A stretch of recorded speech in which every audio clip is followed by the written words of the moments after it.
anything in there, but, you know, I expect that they'll do pretty well here. Oh, we're kicking this one off, first of the day.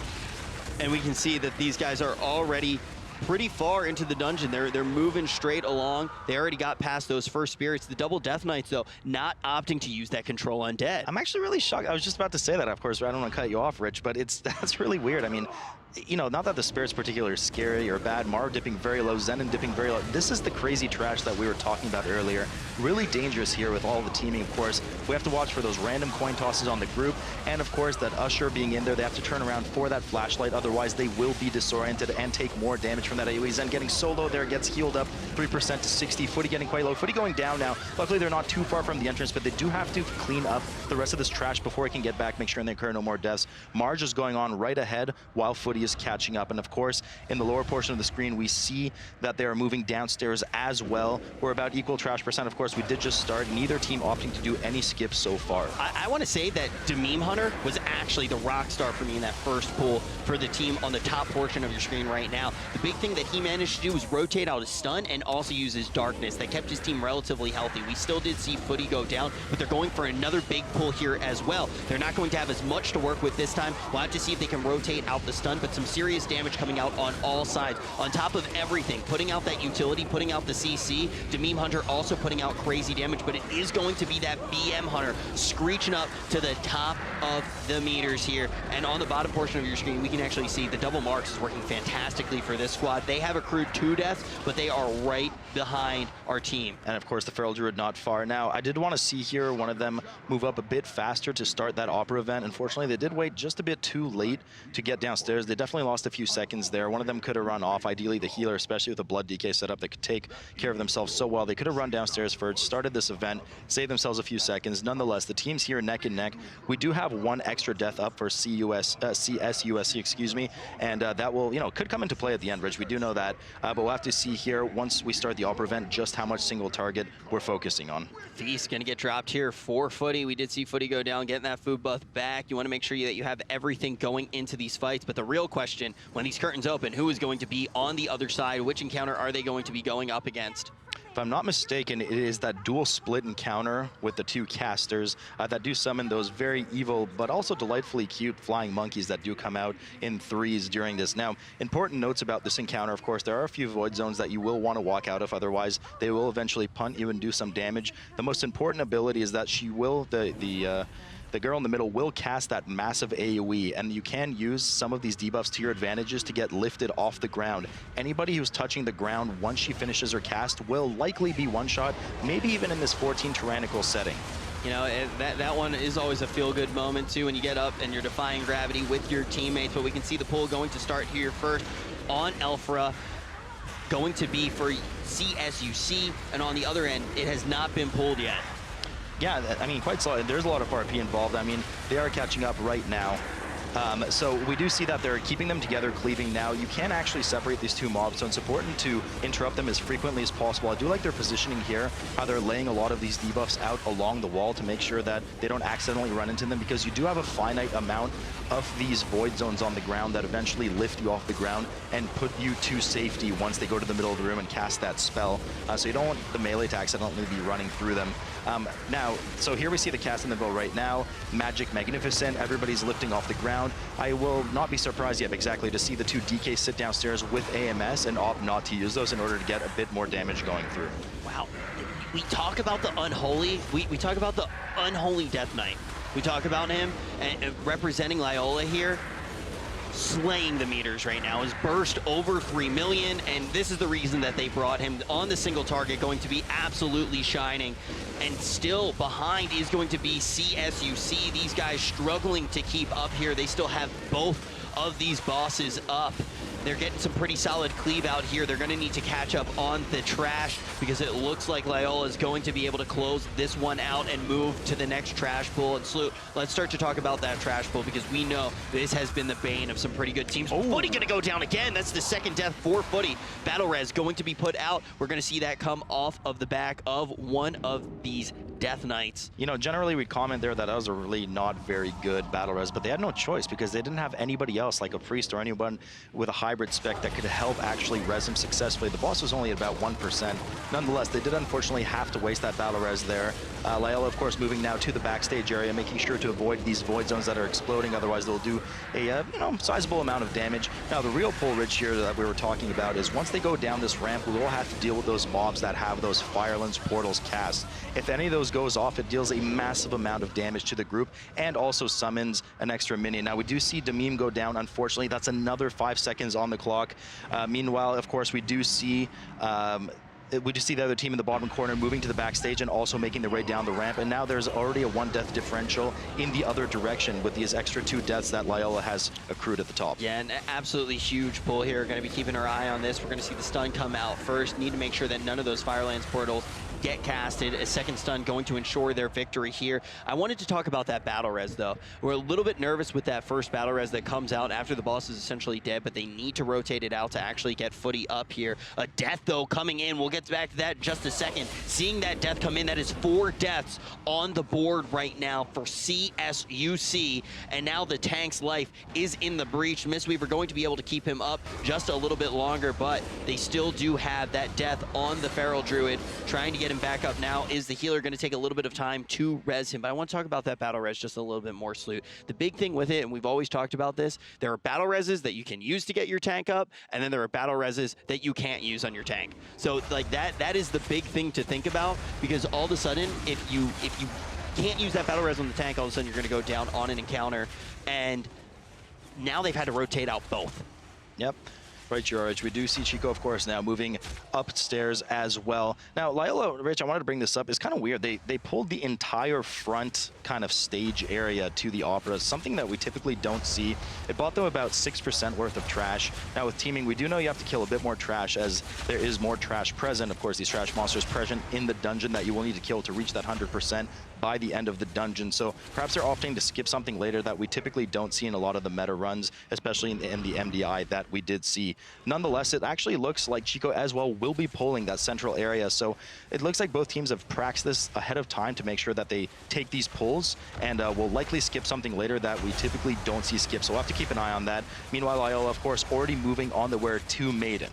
Yeah, the big thing is if you can take, it's a lot like in Nels, right? We see a lot of those teams opting into pulling some of the weaker trash just to get the percentage on the board, but we do have affixes with teaming. So it needs to be very well rehearsed, because that's going to mess with the percentages a little bit. So you need to know, okay, if we pull this one pack that is really big, doesn't have too many mechanics that we deal with, it's going to affect our percentage in exactly this way, because you don't want to be stuck with, you just killed Horseman and you got 2% left, and then you're weaving in and out of the stables just trying to find your last few percentages. And now we are going to see pulling, once again, some of this easier trash, but not going for the big pull here. They're just going to pull that Spectral Ballet. Yeah, so we do see in the bottom from Loyola that did do the kind of a pull that we typically see, where the tank runs into the Maiden Hall, grabs all this trash. A lot of it is not only caster trash, but some of it is range trash that is uninterruptible. And then they bring them all the way back into the main hall in order to line of sight the mobs to make sure that they can group them up nicely around the corner and DPS all of them down. Meanwhile, of course, Chico is moving straight through down the hall and just killing everything in their way. Now, these sentries are the ones I'm talking about. They are a bit of a pain in the butt, as they just sit there and they tend to shoot at the tank. So without a grip or a punt or something like that, it is hard to get them in melee range. So I would really like to see them move around the corner and start to LOS them to make sure they can get everything together nicely. Yeah, and as you said, Snake Boy just going to fall down here. So that LOS could be absolutely huge. They're going to pull him up right now. That is 5 deaths for this team. It's starting to rack up, because you can see, on the other hand, we have LUC with only 3 deaths here. So that's starting to add up. That's quite a bit of seconds on the clock. That's an additional 10 seconds. And now moving into Maiden here, this could be an opportunity for them to pull ahead. They're in about exactly the same place when we look at percentage, so the deaths definitely do matter. But if you can pull ahead on the boss, all of a sudden you find yourself in a very good location. So we are pulling Maiden here, of course, for CSUC up in the top. Now, notable here to talk about, Rich, of course, there's a cast on the tank that does need to be interrupted, and one of the deadliest abilities you did just see there, it actually almost killed Peach Pies. It's called Holy Bolt, that will cast on a random target and can chain and increases damage for every target it chains to. So it's very important for the melee and range to be well spread out so that you make sure that there's not too much damage going out. Now, of course, the primary mechanic of the fight is the Consecrate that is debuffed on one player. We'll get about 2 of them per rotation. You want to drop them on the outsides of the room, and once the Maiden starts casting Repentance, you will have to get debuffed in order to take the dot damage from the Consecrate in order to break that Repentance and then be able to DPS through her shield and interrupt her one-shot ability on the group. And the main thing, too, when you do talk about that shield, that's a lot of damage that's going to be slowing you down. So the quicker that they can move through this, it's very similar. Once again, I'm going to bring up Nels as an example because it's one of the dungeons we see the most. It's almost like that shell game phase when it goes down. You want to get as few of these phases as possible to keep your team going very quickly here. And we're going to be moving into that first Repentance here very shortly. Of course, Footy eating that plume, unfortunately, on the bottom. Luckily, he was at high enough health not to be consumed by it. I'm not exactly sure how many battle rests they have left, but they have gone through quite a few at the moment down on LUC. Both teams pretty neck and neck at the moment. We do have that 1% trash advantage, which is not too huge in favor of LUC, but of course, also that 2 death differential that you mentioned, Rich. Maiden should be going down for both teams at around the same time. If I'm not mistaken, CSUC did actually reach the Maiden slightly prior to LUC, but they will be cleaning up the Maiden at around the same time, and I'd expect both teams after this to be jumping down to Morose. Yeah, you're 100% right, though. CSUC did engage the boss first, but they're not very far ahead here. It looks like they're actually LUC. Yeah, LUC going to be able to get this one down first, so that looks very good for them. Less deaths, also able to get higher single target damage, and it's that BM Hunter on top of the meters here. So anyone who's doubted those BM Hunters, definitely going to be eating their words here and now. So we do see both teams sprinting down the hall, hanging over really quickly. They do, of course, hug the side here. We see LUC. I expect something similar from CSUC in just a moment. They'll be jumping down off the balcony over the side of it into Morose's room, both of them. Now, it's very important that they jump at a very accurate angle here. They don't want to accidentally pull too much of this trash. On the other hand, we did talk earlier about this, how with this Blood DK advantage, they can do these bigger pulls and just absorb everything in the middle of the room. Now, Rich, we do know notably down here are, of course, these resident, as we call them, blueberries, the Arcane Wardens, that are very dangerous. They're kind of these mini boss style mobs that have a lot of health, hit the tank quite hard, and of course do these AoE Void Zone debuffs on players that will explode after a few seconds and deal a fair amount of damage to anything around the area. Yeah, I want to just note, though, once again, we have seen LUC looking really good on a lot of these pulls. Obviously, we have seen Footy go down quite a few times, but they're really using Dememe Hunter very well because they can get these big pulls going, and like you said, they have that Blood Death Knight to get in that giant Gore Fiend's grasp, get everything grouped up, and that's instantly coming into the stun from the Demon Hunter. If they are scared of the trash pack, they put out the darkness, and that keeps the team very healthy. I feel like this is just such a rehearsed thing. We were talking about when we see the double marksmanship hunter and a feral druid, you assume that it's something that they've just practiced over and over again, but it really is LUC in my mind that is shining as a rehearsed team. We're going to have to see if CSUC can catch up once they pull Morose. The advantage that we talked about before we even jumped into this game with the double hunter, they should be able to trap up a few of Morose's buddies without a problem. Yeah, so I mean, CSUC is just falling behind a bit on trash here. They're dealing with the last triplet of Arcane Wardens, which are there, of course, because of that teaming. In the meantime, LUC has already pulled Morose downstairs. We do see that they've already CC'd 2 of the dinner guests at Morose. They're upstairs on the stage. Morose will, of course, shatter those bonds later on to make sure that all of the dinner guests can partake in the meal down here. In the meantime, though, they want to make sure that they're interrupting and CCing as much as they can the active 2 dinner guests, making sure they kill them prior to engaging the next 2 up on the stage.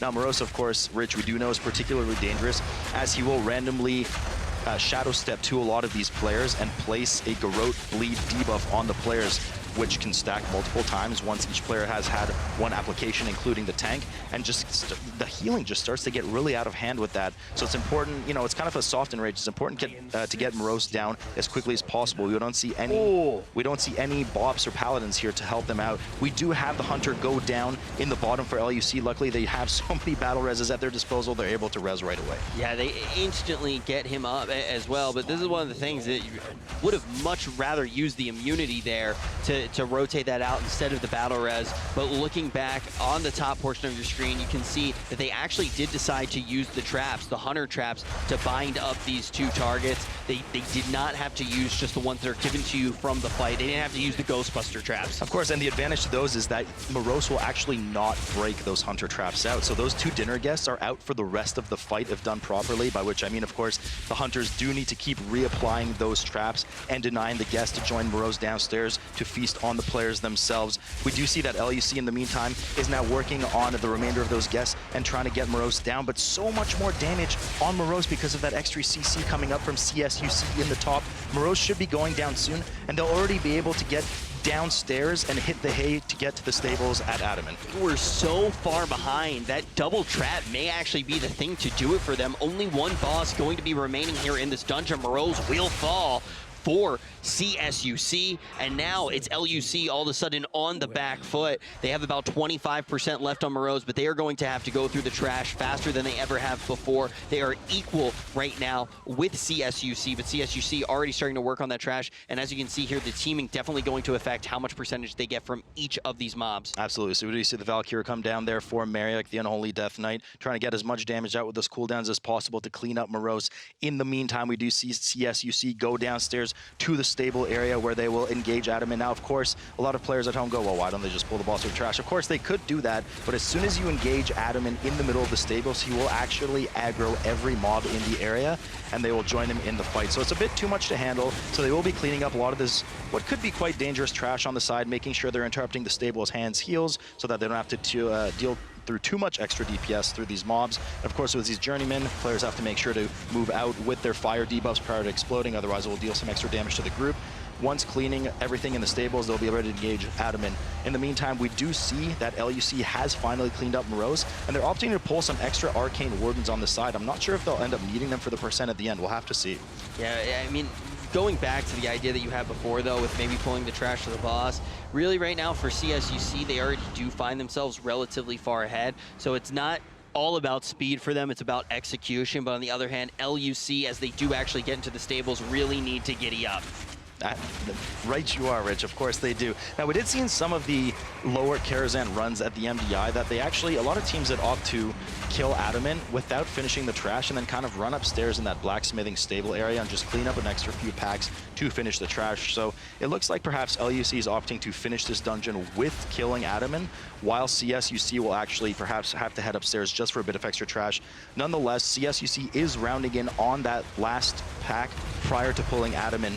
In the meantime, LUC, of course, is still chiseling at that trash downstairs. They still have a few pulls left, and at this point, it looks like actually CSUC will have the 100% trash counter. We do have one death, of course. Immediately, the battle res comes up, and they're ready to pull Adamant. I mean, these guys really aren't horsing around. They're ready to pull the boss and just get to work here. Yeah, and this is one of the most pretentious bosses in the entire dungeon. Your goal here, to knock him off his high horse. Absolutely. So they do, important on this boss to note, of course, Midnight, he is mounted by his master Adamant at the beginning of the encounter. Upon reaching 50%, he will dismount, and once that happens, you will face the horse and the rider separately. The horse being immune to damage, you will run around casting some frontal cones that you want to make sure you avoid. The rider himself will cast a frontal mortal strike that players want to avoid. Of course, if that does hit the tank's maximum health will be reduced by 50%. Which, of course, what's dangerous with that is what we talked about earlier, the shared suffering cast that comes after that. That will be a massive 360-degree AoE split damage, and if the tank can't handle them themselves, they will die. But it does count targets that are immune, so I wouldn't be shocked to see some of these hunters jumping in there and trying to help. Yeah, and once again, double hunter. Gonna look really strong here. Chiseling away on Midnight, getting out a solid amount of damage. Now all these horses running around, you just want to be able to avoid them. They're essentially walls that you do not want to get hit by, and we can see them moving through just fine. Very mobile DPS coming out on the side of CSUC. And just like that, they are just pulling so far ahead here. LUC starting to fall behind, putting out a major amount of damage, but we are going to see still inside of this phase where he gets back onto his horse. This is big for them here. Of course, Adamant does get off his high horse there, and they do engage him for the second time. They'll really be looking to push him through the threshold percent to make sure he does not remount Midnight. Of course, that would be a nightmare for the rest of the group. I think they'll be able to pull it off here. Once Adaman goes down, Midnight does get 100% damage taken and damage done buff for the remainder of the encounter. It's nothing these players shouldn't be able to handle at this percentage of dungeon multipliers. Midnight only now being pulled over on LUC side, but I mean, Rich, Adaman's going down here for CSUC. It looks like they're going to have this win in the bag very momentarily. It's very few things can possibly go wrong from this point on. It's just them and one lone horse left. The Huntsman has gone down, and you can see Midnight absolutely melting. LUC will not be able to jump over this hurdle. This horse is going to stand between them and victory. It looks like CSUC was able to come back and take this one home. Yeah, I mean, that was shocking. I mean, they had a, there was a fairly dominant representation starting with LUC at the beginning, and they just turned it around on Morose. I mean, CSUC really turned it around with Morose. Really able to whip it around. They were falling behind, but they said nay. They were able to get back into this one, and now please show me the loot. I really do want to see the loot one day, Sloot. We're not going to see that loot, Rich. I don't think we're not. I'm going to keep asking, though. I'm going to keep asking. But now CSUC will pull ahead, and there are quite a few things I want to talk to you about. Healer damage, not that impressive by CSUC. I actually think we saw LUC slightly pull ahead in healer damage, but the main talking point, battle reses. Yeah. We saw battle reses just kind of being used willy-nilly. A lot of deaths just happening, and they were like, basically, we have the battle res, we're going to be able to get them back up. Do you think that that's going to be a trend? Like, I don't think we necessarily saw the craziest pulls either. I just think small oversights when we saw players going down. I mean, look, both sides had their mistakes with accidental deaths on trash. I mean, we had a 6-4 differential in terms of death with CSUC. LUC was well beyond 10 seconds behind the kind of pull quality, pull amount, and pull speed of CSUC by the end. So it was pretty easy to claim victory for CSUC there. But I mean, yeah, trend or not, I mean, both teams have ample battle reses at their disposal, of course, in favor of LUC. Mass pull. Now, we're not in Fortified here, Ridge, but with teaming, we have 2 of these Scorpions. We have 2 of the Hulks, which are super dangerous. So we're going to have to see exactly how these teams deal with this, if they're just going to run on through. Now, of course, we do see Chico up top running through, and I think it's exactly what we said. They do run straight through to those double Hulks. Now, these Hulks are very, very, very dangerous. Rich, they do have a frontal where they punt the tank, and shortly after, they will cast a shard frontal. Now, if that hits, it's very, very devastating after the fracture. There it is, the piercing shards right now. Really important that they get interrupted, CC punted, stunned, whatever you need to make sure they don't get that cast off. Otherwise, it's a ton of damage on the tank, which did go out for CSUC. Meanwhile, contrary to what I was saying, LUC actually opts for the other type of pull, where they actually go downstairs to the side, and they're dealing with the side mobs opting not to deal with those 2 Hulks. Now, what do you think about that from LUC? The big thing is they already find themselves in a position where they're behind. We see CSUC already leading with 1 game in their back pocket. Don't you think maybe now's the time for LUC to kick in the afterburners here and go for the more aggressive pull? I mean, the more aggressive pull, the thing is, Rich, who knows what they have planned coming down the road, right? I mean, just because they didn't do this huge pull at the start, I'm sure this is a very common dungeon, well pre-rehearsed. They'll be jumping down. Of course, I do like seeing this down on LUC side. Their healer does jump down, make sure to start about that 20 to 30 second RP prior to the first boss popping up, which saves them a bit of time while the DPS upstairs clean it up. They'll now be joining as well. CSUC jumping down, and of course we will be engaging Rockmora. Now, important on this boss to note, of course, that he does summon some skitters based on the amount of damage as he takes damage. More skitters that are up once he does his massive AoE, the more damage it'll do to the raid. He also has a frontal on the tank. And fun fact, Rich, that I learned about this from the developers, of course, Rockmora's favorite type of music is actually rock music. Yeah, the other thing we already know, Rockmora, the most difficult boss in the world. You don't want to be messing with this guy because it can go poorly very quick. But the great amount of cleave that these guys are able to put out here, you can actually see these skitters just falling left and right. And this is actually the thing that you do need to worry about. If there were skitters up during that, they would have taken even more damage, and you do not want to move when you were standing on those little purple prickly things that are on the ground.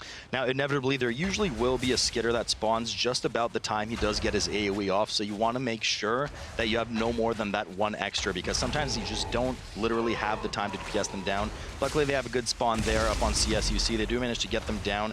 Meanwhile, we have about 40%. We have a bit of extra single target damage coming out of LUC. They did pull the boss at about the same time. They're slightly pulling ahead, but both teams seem to be neck and neck for the most part. Ahmed going down so low. He was standing in one of those poison pools that do spawn from the skitter. Luckily, he managed to get out in time. The healer has managed to top him off, Peach Pies that is, and they will, of course, be dealing with this next shatter coming up. Yeah, we saw him yo-yoing there for just a little bit, but Peach Pie's doing a pretty incredible job of keeping him up and also getting out solid amounts of damage. We saw Peach Pies even before that happened, hanging out around that 500k mark. Pretty solid single target damage coming out here. Rockmora should fall in just a second, but it looks like we may see the Druid fall as well. Is going to be picked up here, but not out of the woods yet. Still not even at half health. Just like that, slowly starting to recover. Great discipline coming out of Peach Pie. Still really putting the damage into Rockmora and knowing that, hey, look, the tank can get back up. He can pop those frenzied regenerations. He can rotate out a cooldown here, but now we'll have to see what they have in store for the next pool. They're going to jump into these barrels here, and this is another one where you can really go ham, Sloot.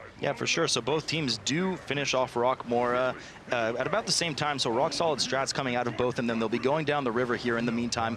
Now, Rich, we always talk about this lower area leading up to the next boss. This is where we see a lot of teams, much like the first boss trash, where you can actually kind of hug that right side of the map that we see here on CSUC and skip a lot of the trash, or we see some teams, especially with that Death Knight control, pulling more of these packs. And perhaps this is where LUC is going to make up a lot of their lost trash count from upstairs, and it looks like they are.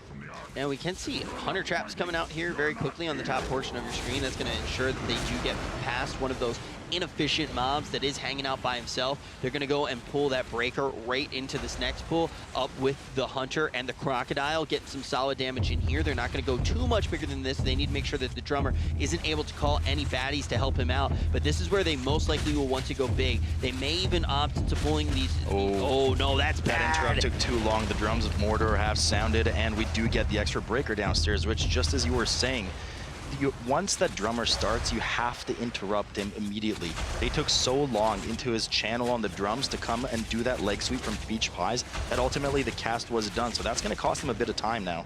Yeah, you really don't want to see that happen. They are able to get it down without a problem, but those are seconds that are just not worth it. It's really not worth your time, to be completely honest, because it comes down and yeah, you can kill it pretty easy, but it's not going to give you any percentage here. And you can see they already do have 35%. This is one of the pulls that we were talking about quite a bit. The Pelters are going to be able to jump off here. They're not going for the strategy with the breaking of the line of sight where the Druid can actually just run away. They're going to try to keep them into place, but the Pelters can get scattered here quite easily. Jagged Disc going out on everyone. That's going to be one player down. Snake Boy isn't out of it yet. Peach Pies needs to go absolutely ham to keep everybody up. We are going to see a battle res coming out, and they do have quite a few more. I'm assuming that these guys are going to be running. Oh, well, also they're marksmanship hunters, so they're not going to be able to have the battle res, so that is going to be a very limited resource for them here.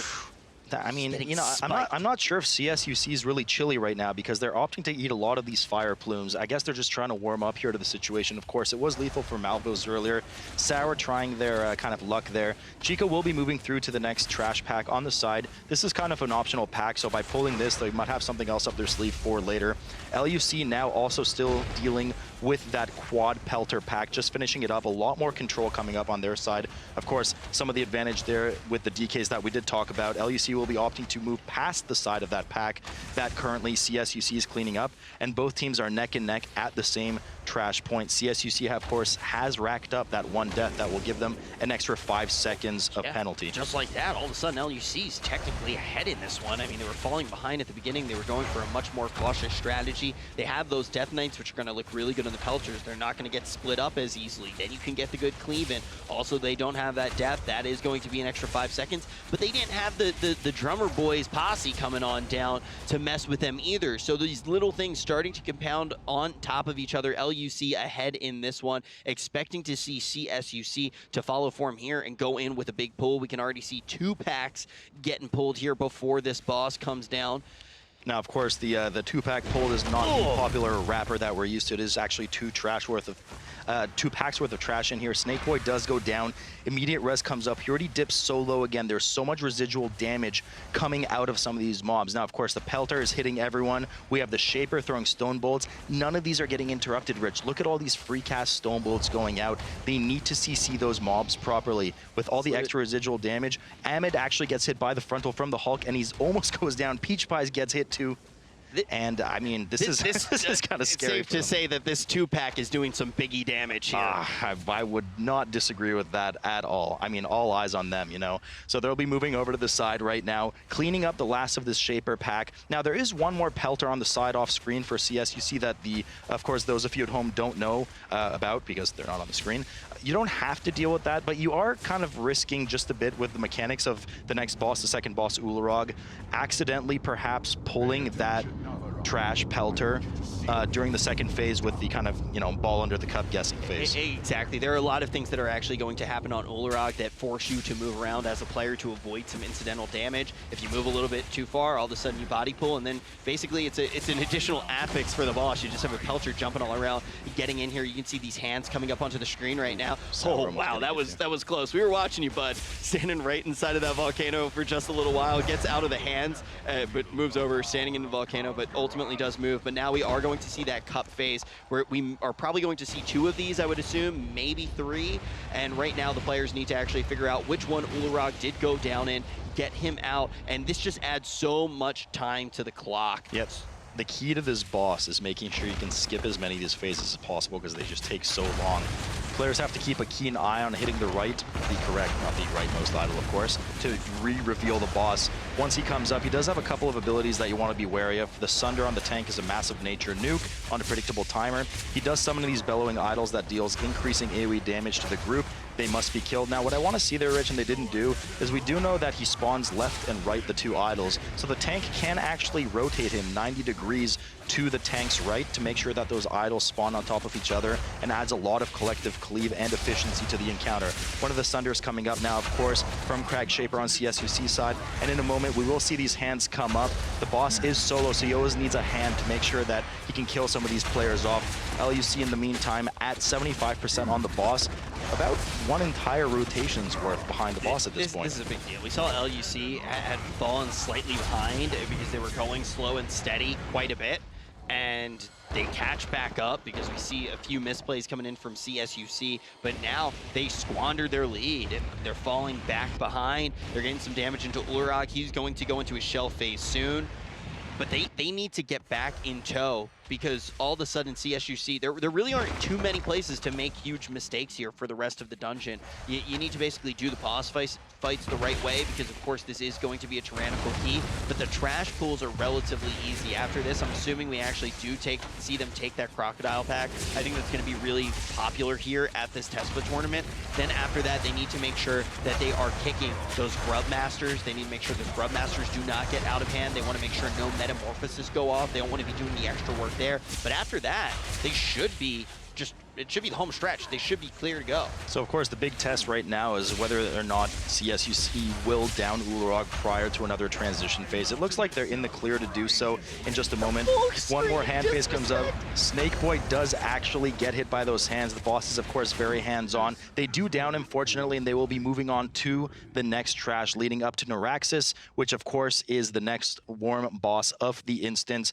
In the meantime, we likely will have another down phase from LUC. We'll have to keep an eye on them in the bottom corner, but they're still working through. But Rich, yeah, I mean, just like we said, they were basically neck and neck after that quad Pelter pack, and because of that big pull prior to Ularog, CSUC has just pulled so much further ahead. This next pack that they're working on with the teaming right now is typically only 3 mobs, but it's more dangerous. They've added an extra Pelter and Shaper to this pack due to the teaming. Yeah, so the big thing with that too, we actually see it get pulled. When you have that extra pack, it is much more difficult to just walk around it. It's kind of hanging out there a little bit far out. So if you don't actually use something like a trap, you won't be able to get it. But on 7%, we will see Ularog go back down. That is so much time. We are going to see them fall further and further behind. That's like an additional, what? We could even count it right now, but something like 20 seconds going to be added to the clock here. That's a huge time dump right there. I'm not sure. I mean, they're already behind. They have their work cut out for them. I'm not sure how they're going to recover from this, even if they have a perfect remainder run. And we've said it time and time again at the MDI, they're going to have to hope from a full wipe from CUSC to even come close to beating them by the end of this race. They will be cleaning up Ularog here and now, fortunately, after that down phase, and be moving on to that next pack of 5 themselves. One saving grace that they can have here, they have Dememe Hunter. He could actually throw out an in-cap here and they can avoid this entire back. He really should throw out, okay, they're going to use the trap instead, and use an in-cap for safety, so they should be able to just walk right past this pack. That will save them a little bit of time because they can do the crocodiles, which is a lot easier. Maybe even pull those crocodiles all the way to, yeah, they have the hunter right now. He's going to be able to just use that misdirect right onto the tank. You can see that pop up onto him now, do a little bit damage onto the crocodiles, and now pull all the way to the boss. It would honestly be the best thing to see. Can use that Gorfiend's Grasp and AoE everything down. They're going to go a little bit safer here. They're going to use LOS to get this pack into this room, and now Giant Gorfiend's Grasp with the crocodiles, but they missed quite a few of them. They missed a couple. They do have that backup Unholy DK with the grips. Now, the biggest thing to focus on here are those grubs. We do see those grubs going out. If they're not hard CC'd by either a stun or disorient, a punt will not do, if I'm not mistaken, neither will a grip, then it will transform into a full one of these lurker worms. So they have to make sure they kill it. In the meantime, now CSUC has rejoined us. They are killing the last of these lurkers. If I'm not mistaken, that lurker actually is one of those worms that spawns from the grub. So it looks like CSUC has had a bit of trouble of their own right now. We do see LUC now pulling the last of the trash prior to Neuraxis. In the meantime, it seems like we're having a run back from CSUC. So I do think, Rich, we actually did see a full wipe from CSUC. They're now just getting back and preparing to pull Neuraxis themselves. Meanwhile, LUC working on the final trash. We do have 2 deaths going down. Footy and Demine going down in the meantime. I'm not sure. Now, Mar can stay alive basically forever here, but it's going to take so long for them. They have to start running back right away right now. I mean, they just lost 3 members of their team. Mar actually does go down too. He does eat another plume to the face, and they will have also a full wipe with the last 2 packs prior to Neuraxis. In the meantime, CSUC is laughing because they had a wipe too. They were countered with another wipe, and now they've pulled Neuraxis here safely. The main thing too, when you look at the entire way that this map has gone, the entire way that this dungeon has gone, we've seen CSUC be the more aggressive team. They're going for these all-in strategies. They're pulling as much as they can, and there are errors happening, undoubtedly. We've seen quite a few errors, whether it is some deaths, whether it is just some fluky stuff going on, like seeing that worm, the grub actually metamorphosize there, if that's actually the word for it. We're seeing those mistakes happen. Uh-oh. Then on the other end, LUC is being the very safe team. They're going for the slower pulls, but once they have that wipe, they're just pretty much out of it. Oh because no! How safe they've been. Did he get eaten there? Did get eaten. So, Rich, we should, of course, discuss some of the talking points about Neuraxis. Now, this worm is completely stationary. What is important to note is that he will cast this Rancid Maw frequently on the group that does put down these AoE circles on the ground, these poison circles. These will slow anyone, including players in them, by 50%. And it's what you want to use when Spike Tongue is being cast on the tank. So the tank needs to run away and be slowed by one of these circles, unless you're a high mobility class like a Demon Hunter or a Warrior. You want to run away because if the worm does eat you during that 10-second channel, he will gain a permanent 50% damage buff for the rest of the encounter, on top of course, the Soften Rage at 20%. That's usually it's pretty hard to get eaten on the first one as a druid, though. Not gonna lie, you can usually just use your cat sprint. You can do something like a Savage Roar. The only reason I would think maybe that's not up is because they just wiped, maybe used one of them to get back into the fight quickly. But usually that first one, as a Guardian Druid, pretty easy to deal with. But that first one's the one they actually he should have sprint, he should have roar. But I mean, you know, the worm just wanted to eat the bear. What can I say? It led to a pretty grisly situation. Nonetheless, they do kill the boss. They go down the rabbit hole, so to speak. In the meantime, LUC is still chiseling away at Neuraxis. Now, one thing we haven't mentioned as well is that periodically Neuraxis will summon 2 kind of idols or extra mobs that need to be killed as they try to sacrifice themselves to the worm boss as well. And should they do so successfully prior to the players killing those mobs, she will also get that 50% buff. Yeah, Zealots are pretty similar to if the player gets eaten. Basically, if Neuraxis gets to nibble on anything, going to get really nasty. But now we will see just a few pulls left here for CUSC, and they are in the driver's seat. They actually have 1 less death now than LUC, and they are trucking. The question is, how many things will they actually need to pull here? I think they can just jump down. Yeah, they can just jump down and deal with the last pack, ideally. Keep in mind, though, right, if you pull this last boss here, it will aggro everything in downstairs area. So they do need to deal with this trash. They need to deal with the trash, but one of the options they can use is the Double Hunter again. Yep. I think Double Hunter would be really strong to negate one of these packs here, if possible. when you're this far ahead, playing it safe may be the best option, especially when it is on Tyrannical. So we'll have to see how they decide to do it, because they are at 100% here. They have overpulled slightly. And now we are going to jump on board with our team that has fallen behind, trying to get Neuraxis down. We can see one of the slowest tanks in the game trying to get away from this, but using the mechanics very well. Should not get devoured there by Neuraxis. They should be able to have her fall just now. And now they have to catch up. They need to go for a massive pull here. I want to see them just go for everything. If they're going to utilize that Gorfine's Grasp at one thing, it might have to be here on this final boss. Of course, CSUC playing it a bit safer with these kind of scorpion pulls here on the side. These are very, very scary mobs. Now, of course, even though it's not fortified, they do a lot of the residual damage. You want to try to get that stun out before they cast their frenzy. And they are paired with a trapper, which throw those jagged discs similar to the pelters we saw earlier, but also do a cast on the tank that you want to make sure you interrupt. Otherwise, this tank will get stunned for about 4 or 5 seconds. Doing a pretty good job of cleaning up the rest of the trash, after which CSUC will have uncharted access to the final boss. In the meantime, we see it one of the bigger pull, not too big of a pull, but combining a couple of the mobs downstairs rather for LUC before moving to that downstairs area. One little thing that I would have liked to see, you could see that the hunter was actually standing under the scorpion. I would have liked to see that actually coming out from the healer as well. That basically makes it so Sours needs to take all of the fire plumes and just move in and out. It makes it very predictable though. I would have liked to see that mild critique coming out from them there. But these guys going to be on the driver's seat right now as they pull Dark Rule. You can see that Molten Char Skin going to be coming up here. The big thing that you need to do is make sure that they actually move into the walls that are going to be spawning over and over again. That's going to stun them, make them take a little extra bit of damage, and then you just take them out nice and easy. Little is actually an understatement. They take 100% increased damage during that. So hey, you've never seen me on the damage meter. That's just a little. That's so.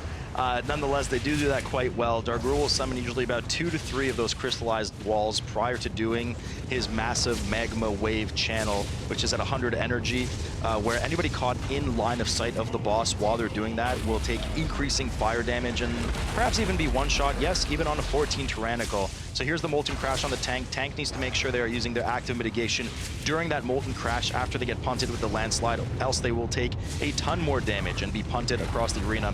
Here's the magma wave we were talking about. Players are hiding behind that wall. Now, Rich, I would have loved to see them pull the boss closer to the wall prior to the magma wave channel starting, because you had the tank and you had Snake Boy just sitting there not being able to do anything because it's not in melee range. Here's another thing that is really interesting. Obviously only 39% left, but if any mistake comes in, this is a really easy fight for LUC, so they could be able to close it out. Having those death grips, especially one of them being on their damage dealer, can just pull it right into the wall, and then all of a sudden it's right there, and they can just get all of that damage in very quickly. So the Char Skins are very easy to deal with. A massive amount of damage going to come out here. Ahmed missing his AM check on that Molten Crash, so he goes flying, almost gets one shot by the boss, luckily manages to barely hang on, getting that frenzied regen back up, which we of course know is based on damage taken. So after that huge nuke, manages to essentially heal himself back to full without the healer's aid. And they are pulling the boss Dargrul near that last wall to make sure that the melee can get a bit of extra DPS. They hide quickly behind the wall. A lot of them dip to 30% with only that first pulse. Meanwhile, LUC, we have 2 and then go, just Malvos actually goes down. I'm not sure, they do have the res. Okay, so Malvos does come back up. Luckily that battle res does save them for now. In the meantime, LUC in the bottom, working after one of their own magma wave phases, trying to chisel at the boss right now. They're hoping for a miracle for CSUC to have some kind of death or wipe at the end. Otherwise, this will be a 2-0 sweep.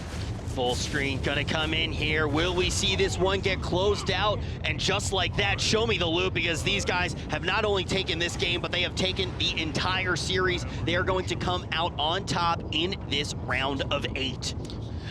Dominant performance. Looking really good there, and like we said, we saw an interesting composition coming out of them. They're able to use it really well, but Loyola looking very good as well. They're just a small 30% behind right now. I think the main critique that I do have for this team, I love their composition. We saw them really take advantage of having those grips and then moving them right into the Demon Hunter. The Demon Hunter gets the stun out. If they need the extra survivability, he uses the darkness. And that combo, that rehearsed combo, can be something very strong in this tournament. The biggest problem was, I think they just went a little bit too light on their pulls. I think they played it a little bit too safe, but on the other hand, the one time that we see them get a little bit aggressive, there was that slight misplay. They weren't able to get enough of the mobs in, and just like that, they did wipe.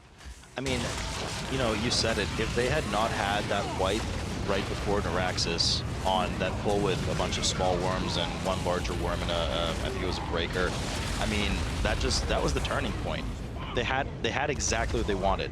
UCSC had just had a wipe, and they were hoping to catch up with it, and then they had a similar wipe right there. I think the big thing is when we out the dictionary on some of those abilities, that's definitely my least ranked key, but hey, we're going to kick this off with one of my favorites. It's going to be lower Karazhan here, and the question is, do we maybe see this control undead come out? I mean, you know, the thing is, keep in mind on teaming, the reason we criticize that so much from LUC in the previous series is that they had 2 DKs, and there's 2 of these spirits here, the Terror and the Spirit, on teaming that they each could have CC'd and gotten away with it. This time they only have 1 DK, so regardless if they would have kind of controlled one of them, they still have to deal with the other one. So you might as well just kill both efficiency, of them basically, at that point. The thing is if you can't get both of them off, it's not going to be efficient, so they're going to deal with it here. But we can see neither of these groups are really going to have a strong stealth strategy here. Some big damage coming out on the bottom half of your screen, but we are going to see charging on in right now. Some crazy damage coming out of UCLA, some strong damage onto their tank. Conveniently named as tank. Thank you so much for that. If you are watching right now, they're going to make our jobs really easy. But the Death Knight able to bounce back without a problem. But both of these teams looking great off of this first pull. You know what I'm really liking about the Vengeance Demon Hunter pick here from Carleton, we didn't really talk about it earlier, is, well, we kind of did talk about it earlier, how much CC and silencing you're going to need, especially on some of those Fireland Portal casters after the Opera event, and having that Sigil of Silence on a 6 or 8 second timer, depending of course on the talent build on that Demon Hunter, is going to provide a huge advantage. Both teams, you know, respecting the danger of the pennies from heaven here, and of course the random coin tosses, opting not to pull too much here at once. We do have almost death. Ooh. 4% there on the Warrior, down on Carleton. Luckily, they do manage to heal him up. UCLA still working on the trash leading up to Opera, of course. And this comp could be really, really strong here. You're going to see good cleave coming out of that Frost Mage, able to put out those orbs, get the instant cast down with that Blizzard. That's going to be strong AoE. But the Warrior just basically gets to choose as arms. I want to double check to see if he is actually going for that Avatar build with Ravager. Super strong. He wouldn't be using it here, but could potentially be using it onto the boss. But the other thing that is really nice, we can see that the Arms Warrior has opted into Shockwave. So he's going to be able to get out these strong stuns. That's going to be really nice. And there's that Shockwave right now. That's that first stun going to mitigate so much damage. Right you are. That stun coming up from a WTF Bone Laser. That's excellent. I'm gonna make sure that that's not already taken on my server. And WTF Bone Laser able to chop down these packs, and we'll have to see if anyone tries to sprint down nice and early. It looks like it's actually going to be him. We're going to see that Warrior run on down. I think it's because he probably just kind of unloaded all his CDs there on that last pack, so he was probably the most likely and safest option to go down, as Hans stays upstairs in the meantime to make sure none of these players accidentally get gibbed or killed by some of these random coin tosses. So WTF, of course, does go downstairs, while in the meantime, Carleton has also already summoned the event. Team's probably pretty neck and neck here. Carleton, I think, got there just a bit earlier, and in a moment, we'll be seeing the start of the Opera event for both teams. We do know, of course, that it will be consistent for both teams. We'll have the same Opera event as we saw in the previous series, with the kind of dual cleave action going on, split health for the entirety of the fight.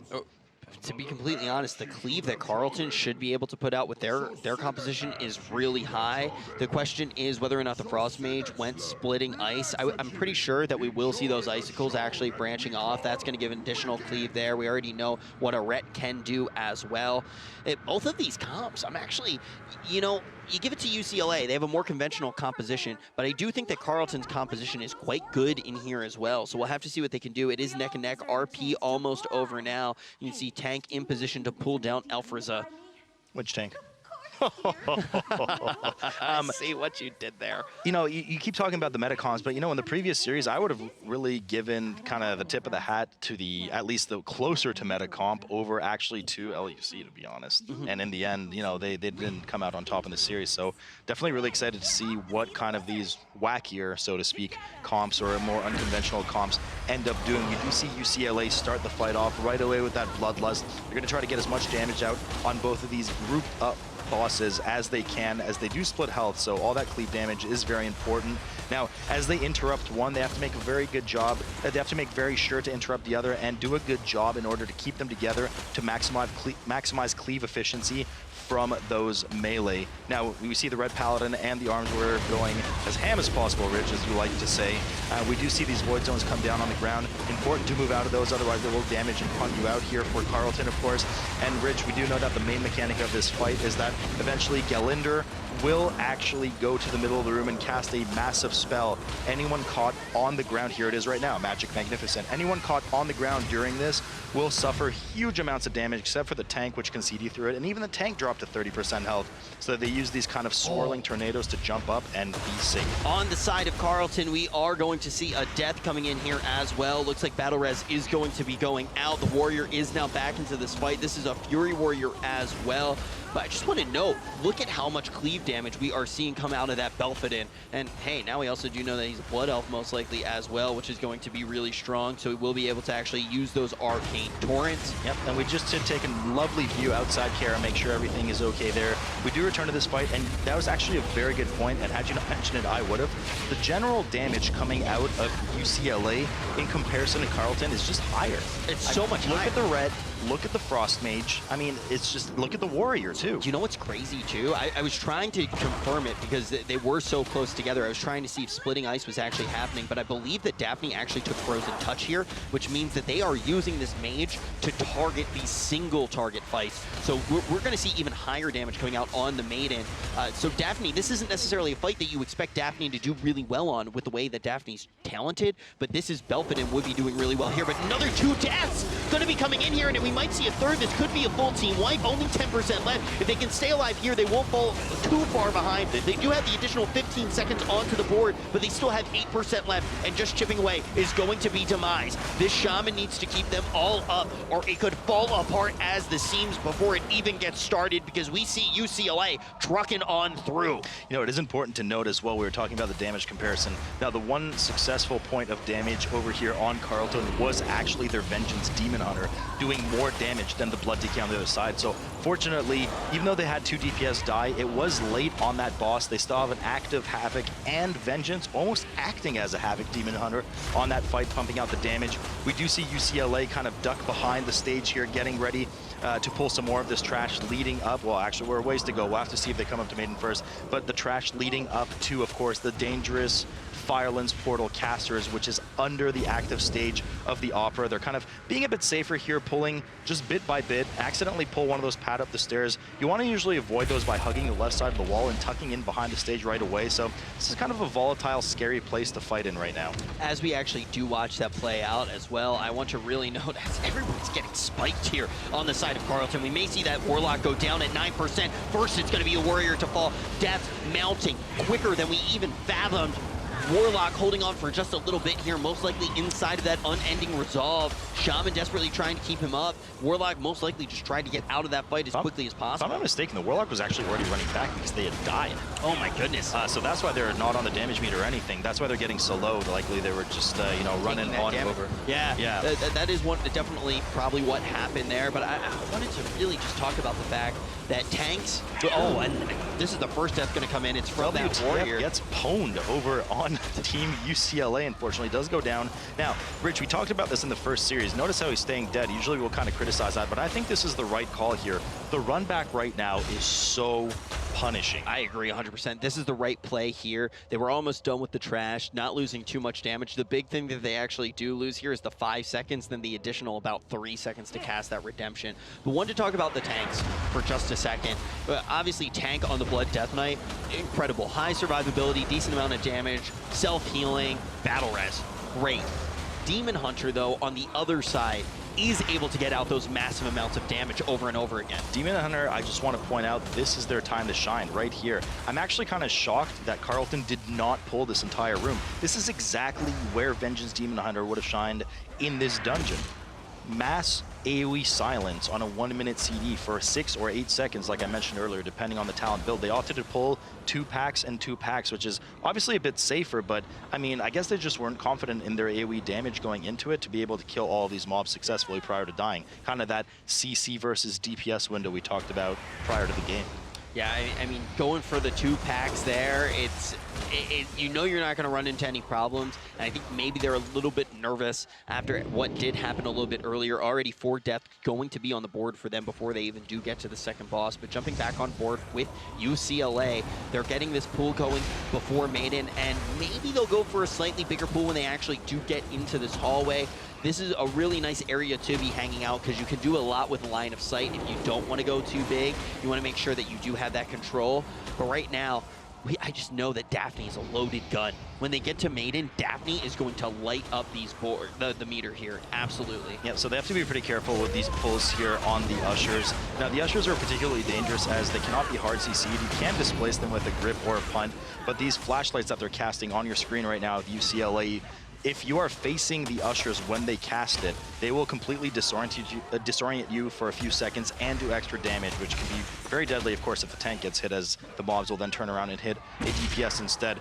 Nonetheless, we do see UCLA handle it quite well. Meanwhile, Carleton pulling that last pack of Ushers. Rich, not to be mistaken, of course, with the popular artist. These are very dangerous and do not play lovely music in your ear. I want to just verify right now a thing that I did notice. I think I just saw splitting icicles happen on Daphne, so probably not going into that frozen touch. That will slightly affect the single target damage. Sometimes it's a little bit tricky to actually see that when something's really close together because it will split at a weird time.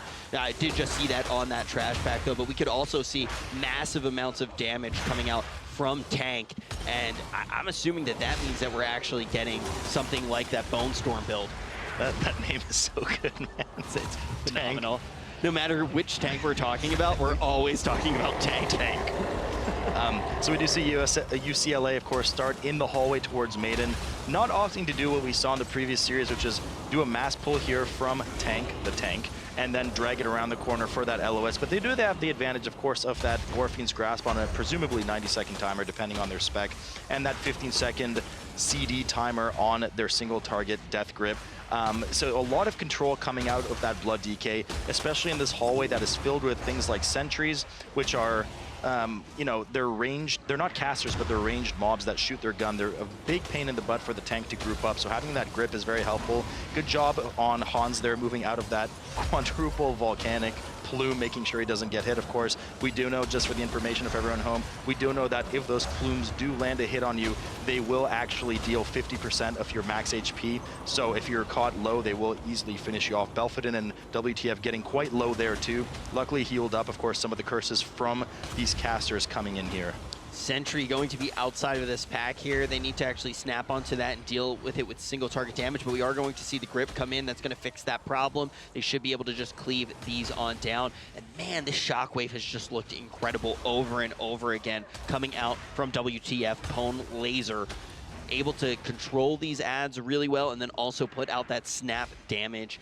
All these guys just looking incredible on the meter. I think that that's the biggest thing to look at from UCLA. Their damage on every single encounter, they're higher on the meters. Their third damage is almost as high as the second usually coming in from Carleton. I mean, Belfodin, man. Belfodin and WTF just tearing it up. WTF, you can tell exactly the moment he dropped his CDs there, just rocketed, doubled his DPS right there.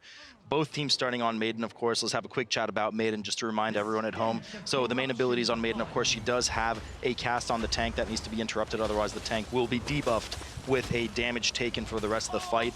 Importantly, that Holy Bolt that you just saw go out there for UCLA, once that connects with a player, it can actually chain to any other nearby players, increasing in damage for every chain. So if people are grouped up, she will actually one-shot most of the group. So it's important to stay spread. And Rich, of course, we do know the main mechanic of the fight is that we will get 2 debuffs of Consecrate. You can see it in the corner there on UCLA. A player gets debuffed, you have to run out, drop that Consecrate on the side, and make sure that you step into that Consecrate prior to her Repentance cast finishing, which should be soon on UCLA's side, as you want to be taking damage during that, so it breaks you out of the Repentance, and then you can damage her shield and break her cast that will one-shot everyone if not interrupted. And the thing is that's going to slow you down a whole bunch. That phase takes quite a lot of time to cut through, but the damage coming out is nuts from these guys. They may be able to knock her out before they get to a second one, but struggling is going to be Carleton. Yeah, I mean, they're just dipping solo. That was really scary right there. I mean, their healer and their warlock just dipping sub 10% each. Luckily, they managed to catch up. Both teams just getting well through that mass repentance phase. You know, similar, Rich, to the last series, we're going to see now the Neltharian's Lair kind of repeat here in that which team can successfully kill Maiden here before having to deal with another mass repentance phase. Because, you know, you were correct. It's such a huge time loss to have to deal with another one of those phases. Yeah, looking now, we can see, though, that the damage from Carleton is just, it is lower, but they are right now catching up to UCLA. Yeah, I mean, they're pretty neck and neck right now. We do have the second repentance phase, it seems, I guess, on both sides. So neither team was successful, which I guess, you know, neither team will get a favor out of that.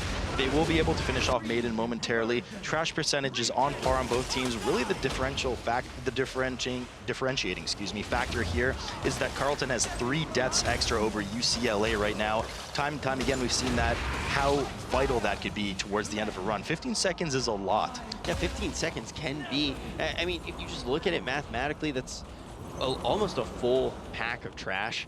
So that is going to be big for them. Now UCLA able to move down this hallway. Right behind him is going to be Carleton. These teams mostly neck and neck. I'm curious, though, how Carleton really did catch up with their DPS being just a notch lower than what we saw out of UCLA on that pull. I guess it was just the way that the timing did actually go down. They're able to catch up here. Now, these pulls going around Morose, we actually saw some teams make mistakes with this in the last series. You can see these 2 blue baddies on your screen right now. Salute and I like to call them the blueberries. These guys take a long time to take down. They're not necessarily a huge threat, but they're definitely a large time investment.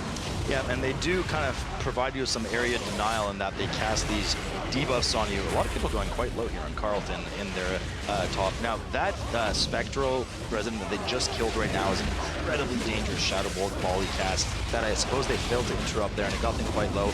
Laser went down as well, man. Oh, they did, yeah. There's just a lot of the thing is, Rich, you mentioned that those blueberries, those wardens, aren't too dangerous. Individually, they're not, but when you have 2 of them combined with the waiters running around all this other trash and the amount of space that you have there, I mean, you have to run out with those debuffs that explode. They do a ton of damage. And I mean, it's very easy to get caught in that It's kind of one of those things, too, where most of the time I'm going to be playing a caster, you know, so I'm not that scared of them. It's pretty easy for me, but it's not a coincidence that you see the warrior go down there, because that's when the wardens really can be scary for someone who is hanging out in the melee. But right now, Carleton not necessarily looking healthy here. You can see them rotating out of those void zones that are put down, but Demise going to be taken down. He just met his final demise right there. He does go down. They tally up another 5 seconds. And exactly like you're saying, Rich, I mean, we saw how many of those swirlies were spawning in melee range, and those hurt a lot, and they slow you. So you can chain into 2 of them at once, especially because there's multiple wardens per pack here due to the fact that we have teaming, which of course does mean that there is an increased amount of trash mobs in these dungeons compared to what you're used to seeing, and therefore you have to kill more of them as well. And that also means that you're going to have more of these plumes spawning here, because this is going to be a volcanic affix, and those are actually going to be generated based on how many baddies you're fighting inside of that pool. The amount of mobs going to determine how many spawn. So if you move out of one of those void zones at a bad time and all of a sudden you move into a plume, like, you need an enhanced amount of awareness when you're going about it in this way. But even with that death that came in from the warrior here, UCLA ultimately able to pull this boss just a little bit earlier. So it is going to be Morose and all of his buddies. You can see that only one of those ads have they thrown into the trap, but just like that, Han's going to be falling down here. Do they have the battle res on tank? It looks like they do not, because we haven't seen it gone off yet. You want to be able to get that healer up as quick as possible. Belfodin may fall down here. We can see all of the damage dealers getting very low at this point. Carleton about to pull the boss. They just need to do this by the books, just do it nice and clean, because we have a full team wipe coming in on the side of UCLA. We're going to have that full wipe on UCLA. I would have loved to see them run out of the room and reset the boss there. However, unfortunately, I don't think they pre-cleared the trash on the way to Adamant, so they're going to eat that full wipe right now. Luckily, they do have some reses coming up in the area, so they don't have to suffer that huge run back. So luckily, they're able to save a lot of time there. Meanwhile, we do see on Carleton's side that they didn't see too many of the dinner mobs. Now, of course, with Morose, we do have a lot of these dinner guests that are active on the fight. It's not just a single target encounter. He has invited a lot of his buddies at dinner. Had he not, he would be called Lesos and not Moros, but there are a lot of people fighting here at dinner in the meantime. Now, the main things to watch out for with these mobs and what's important is that they all have their own specific casts and dangers that you have to avoid, silence, interrupt, whatever it may be. And the most important is that Morose kind of acts as a soft and rage fight. he will blink to, he will shadow step, excuse me, and stun a random player in the party and apply a Garrote bleed that you can see on the player frames for Carleton. In the bottom, 3 of them already have it, and he will continue to stack it 2, 3 to unlimited stacks until the team dies. So they have to make sure to kill him before they're killed by that. You definitely don't want to see more of those.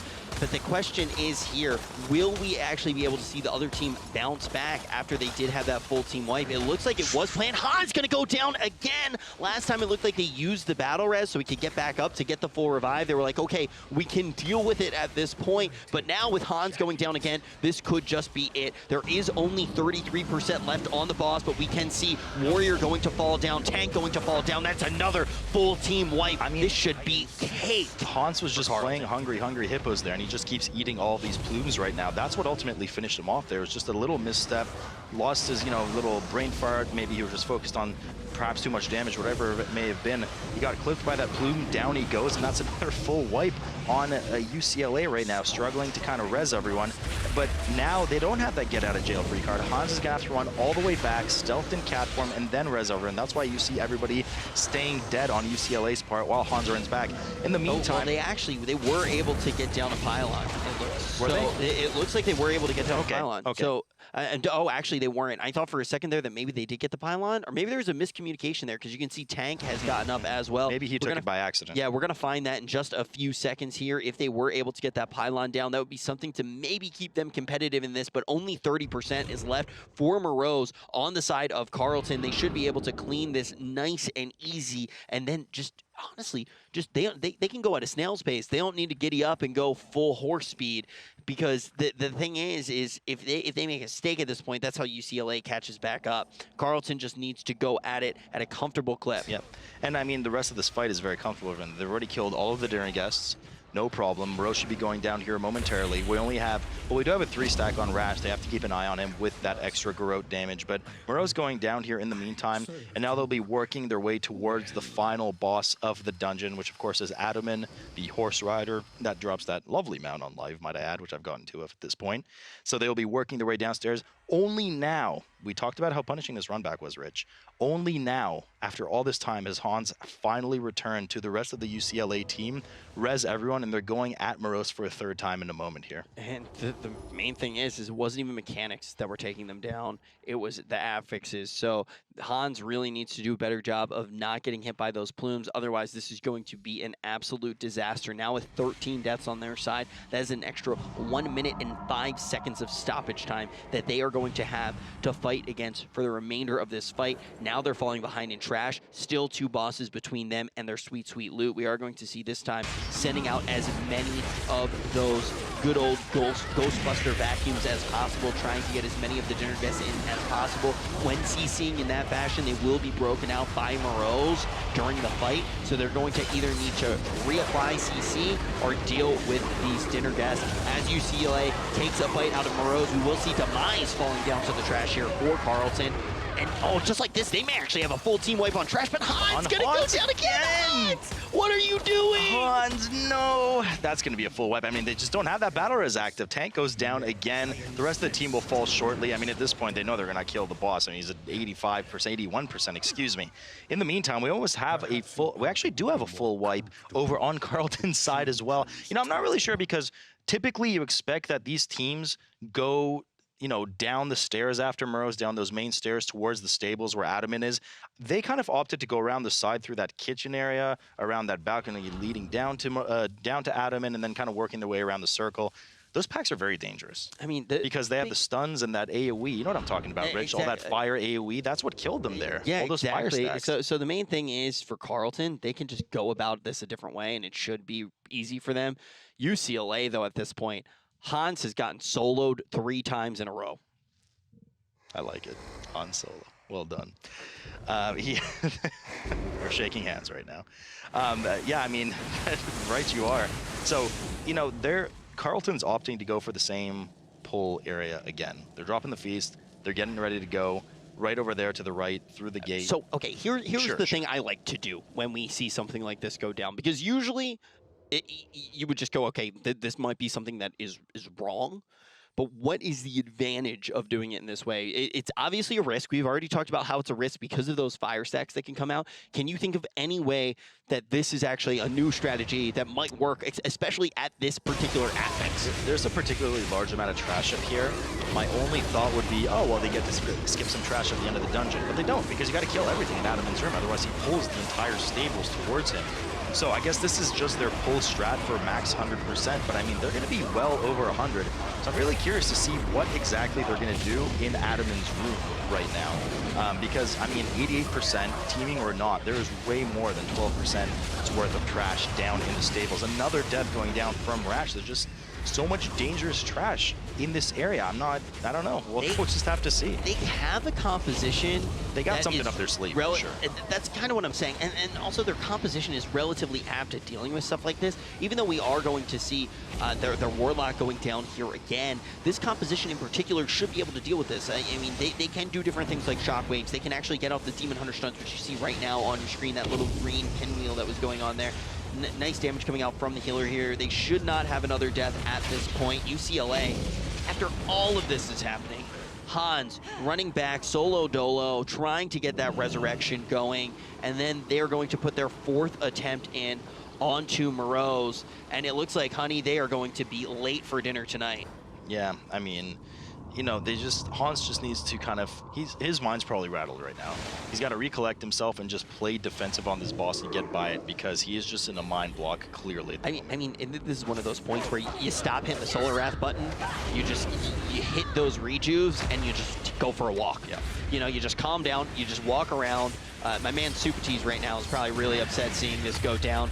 But now Carleton is going to be our focus here, taking massive amounts of damage here again. They need to make sure that they navigate around these plumes, trying to get out another stun here, but all of a sudden, the Warlock artifact ability going to kick into overdrive there. You can just see that Soul Flame going off again. It's like a chain reaction. So much damage going to come out here, but still Demise is going to be the one at the top of that damage meter, just getting out ungodly amounts of damage.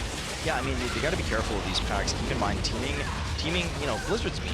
With teaming, they added a few guardsmen into these packs, and these guardsmen have this frontal shield slam ability that stuns everything for 4 seconds. We saw not only the tank get clipped there, but also their warrior too, and that almost just killed them on the last pack. Luckily, they managed to get their lives. Now they'll be heading downstairs into what is the main stables area, so really, really curious to see exactly what they're going to do, because, I mean, their trash percentage is way through the roof. I hope somebody gave them the memo that they can't just pull the boss. I mean, they can pull the boss of the trash, but I don't see them being successful doing it. I think at this rate, though, they could actually pull every mob that's still inside of this dungeon and be able to take this one.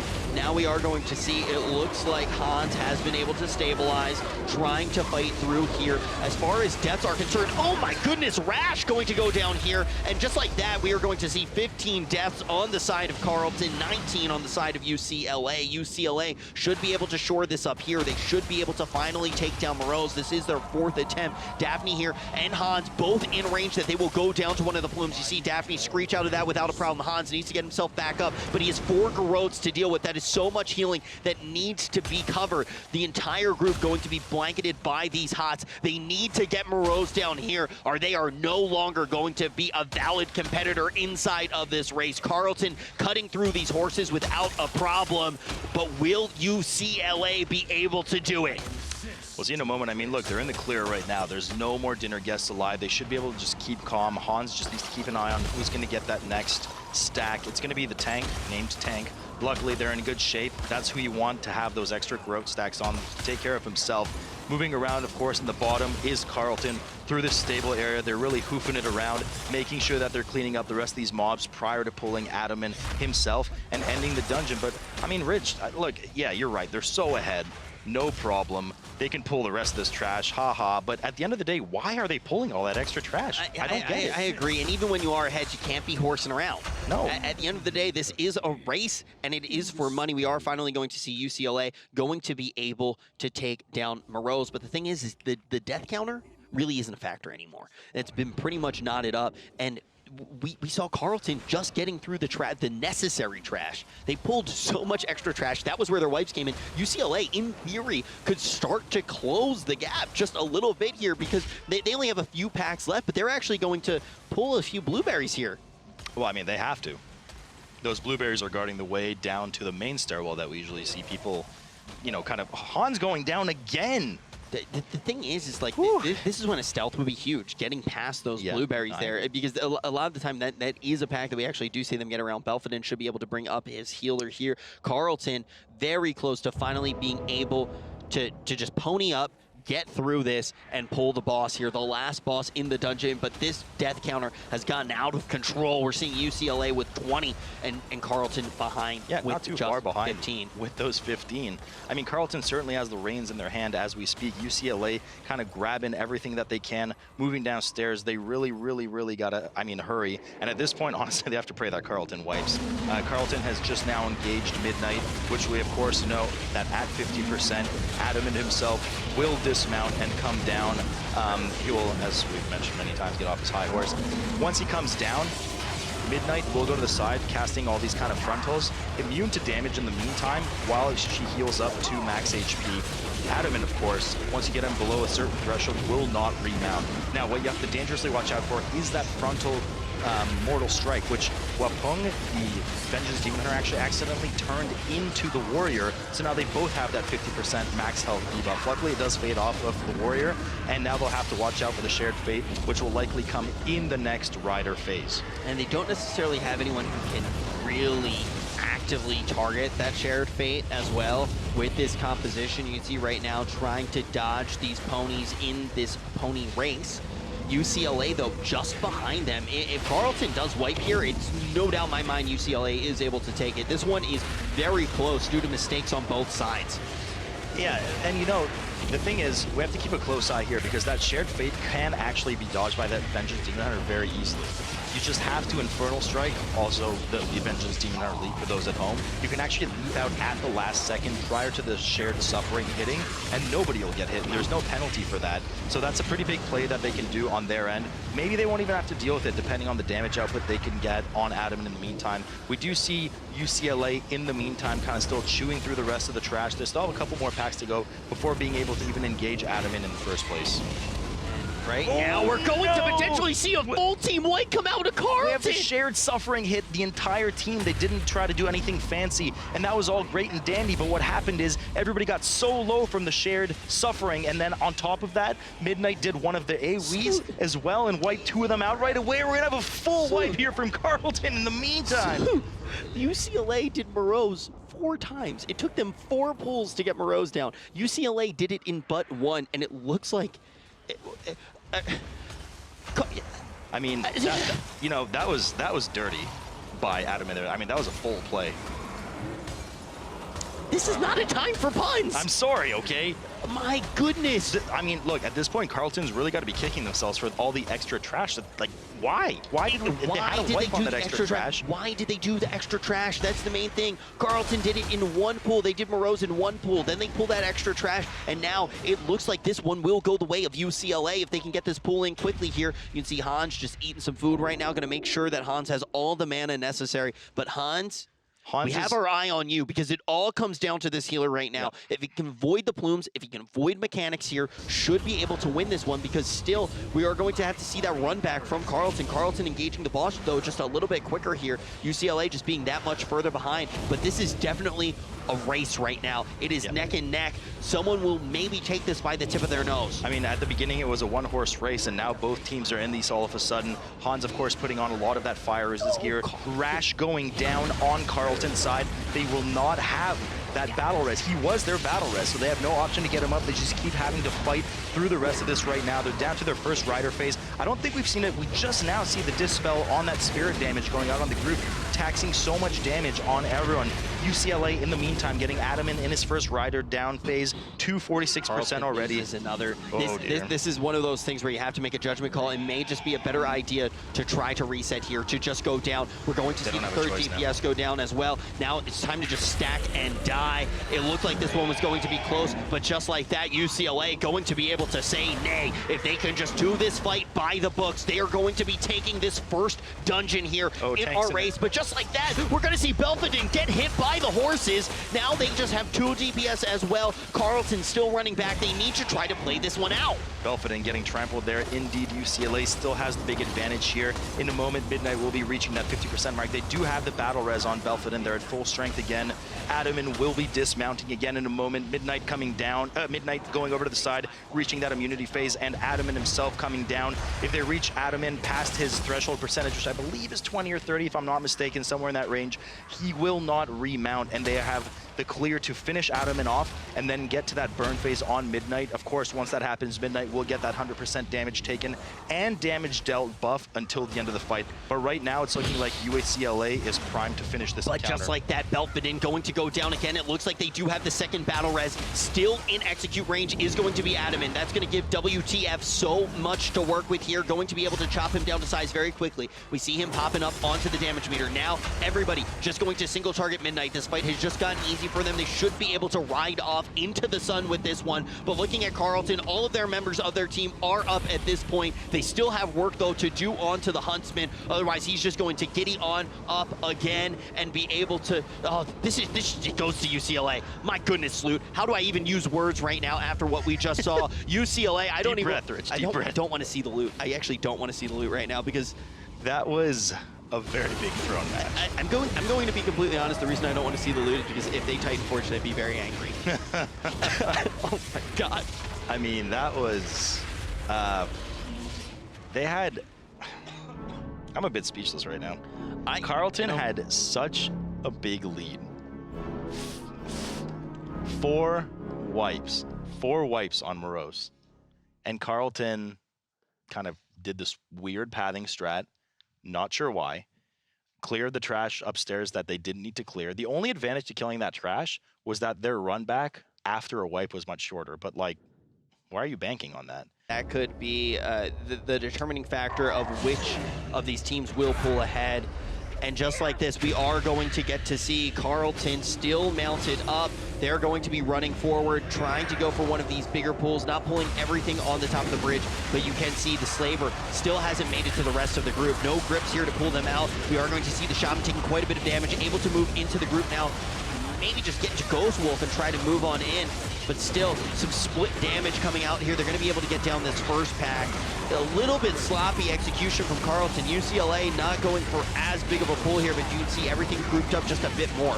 Sloppy or not, I mean, they haven't had a single death. Everything is going well, and things are starting to die. The Soul Keeper is one of the mobs that we particularly said you have to watch out for. They do pick up the last trash pack prior to engaging Imran, of course. Now, those Soul Keepers are very dangerous. You can't CC them or anything. They have these defined strikes that they walk into a general direction, sweeping violently, and they're doing a massive cleave at the end of it, so you want to make sure you're out of the way. In the meantime, we have Shield Maidens that do cleaves. We have Barbed Spears doing 360s. We have Muck on the ground. There's a ton of damage that goes out, not just on the tank, but on the players as well. So the healers certainly have their work cut out for them. In the meantime, UCLA doing a bit of a safer pull, working their way up. They're hovering around with the Barbed Spear debuff around to half HP as well. And Carleton soon enough getting ready to pull Imran himself. And Imran, we already talked about some of these mechanics. You can see Carleton working on it now, but they're going to lose their warrior here. He does Both so warriors much damage, go he down falls right now. down. It must be a thing. We're going to see the battle reses coming out on both sides, but the tank going to fall here as well. That should be a full team wipe coming in from UCLA to start off this dungeon. Carleton now just needs to play this one clean, doesn't need to get fancy at all, but they need to keep a look because there is some serious spike damage that can come out, especially onto a Demon Hunter Sloot. So let's talk about this boss here real quick, Rich. Of course, the Arise Fallen here is the skeletons we were talking about. They do spawn from those swirling Bane casts around the boss. Players can opt to eat those and do some damage to the group instead at the benefit of not spawning as many of these skeletal warriors, but usually you can just group them up, tank them together, and AoE them down. Now, the real danger on the tank here comes that while you're tanking the boss and the warriors themselves, the boss will do this dark slash here that you see right now on Wukong, which absolutely pummels the tank. Players need to make sure to move out of that AoE fear zone. Otherwise, this fight is pretty straightforward, but just very, very dangerous for the tank. UCLA, in the meantime, working on that prior trash pack that did destroy them and made them white. Carleton now able to finish. Wapung gets so low there. Carleton moving towards the finish line on Imran, but I think Rich will likely have to deal with perhaps one more skeletal phase. I think we're going to see one more skeletal phase here, about 18% left. Wapung gets spiked again into that 20% range. We see quite a few of these players inside of the fear. They're able to get out just in the nick of time, but now they should be able to take this one home. We can see those skeletons coming out here, but they can just focus damage onto Yimmeron as long as they are careful. Ooh. The entire team taking some serious damage, but some additional Risen Warriors are going to make their way into the fight. We can see that the Seed of Corruptions are coming out from the Warlock, getting in that AoE damage, and Seb just focusing down the boss, but just like that, he will fall. No one in place, though, to instantly hit that horn. I was just about to say that. I really wish someone would have moved up and get ready to hit that horn right away. This is the difference that teams can make that we always talk about. I mean, a lot of seconds they could have saved there by someone getting ready to spam click that horn. And we did see actually the Cheap Death proc over there, the last resort on the Demon Hunter with that Dark Slash and adds. That's why he didn't die. So that'll be on cooldown for a few more minutes now. UCLA in the meantime working themselves on Imran. We will see that first skeleton phase pop up soon. It is important to note, of course, that for these skeletons, they will spawn on player's location. This is why you see the entire team grouping up near the boss. You will get one more fear here in a moment, and after this, we'll see the skeleton spawn. 2 players do get feared.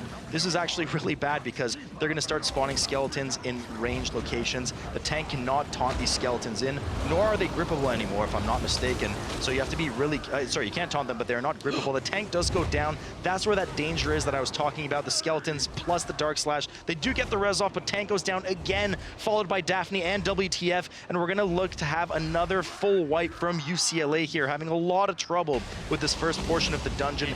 In the bottom, or now the top, excuse me, we do see Carleton starting to work their way through the bottom of the boat. Hey, let's just look at brass tacks right now and just get down to business. The whole thing is, too, is let's say they get the boss down nice and easy next time on the side of UCLA. As they move forward in this dungeon, besides the fact that they already have 12 deaths, they're also not going to have those battle reses online for quite some time. They invested them into wipes.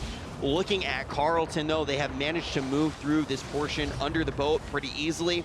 They're outside of their cages. The next pack that they're going to have to worry about is the dog. So they don't have the advantage of having that Death Knight to try to grip them in and maybe get that solid damage out quickly. They're going to be jumping around quite a bit, so that is going to be mildly troublesome.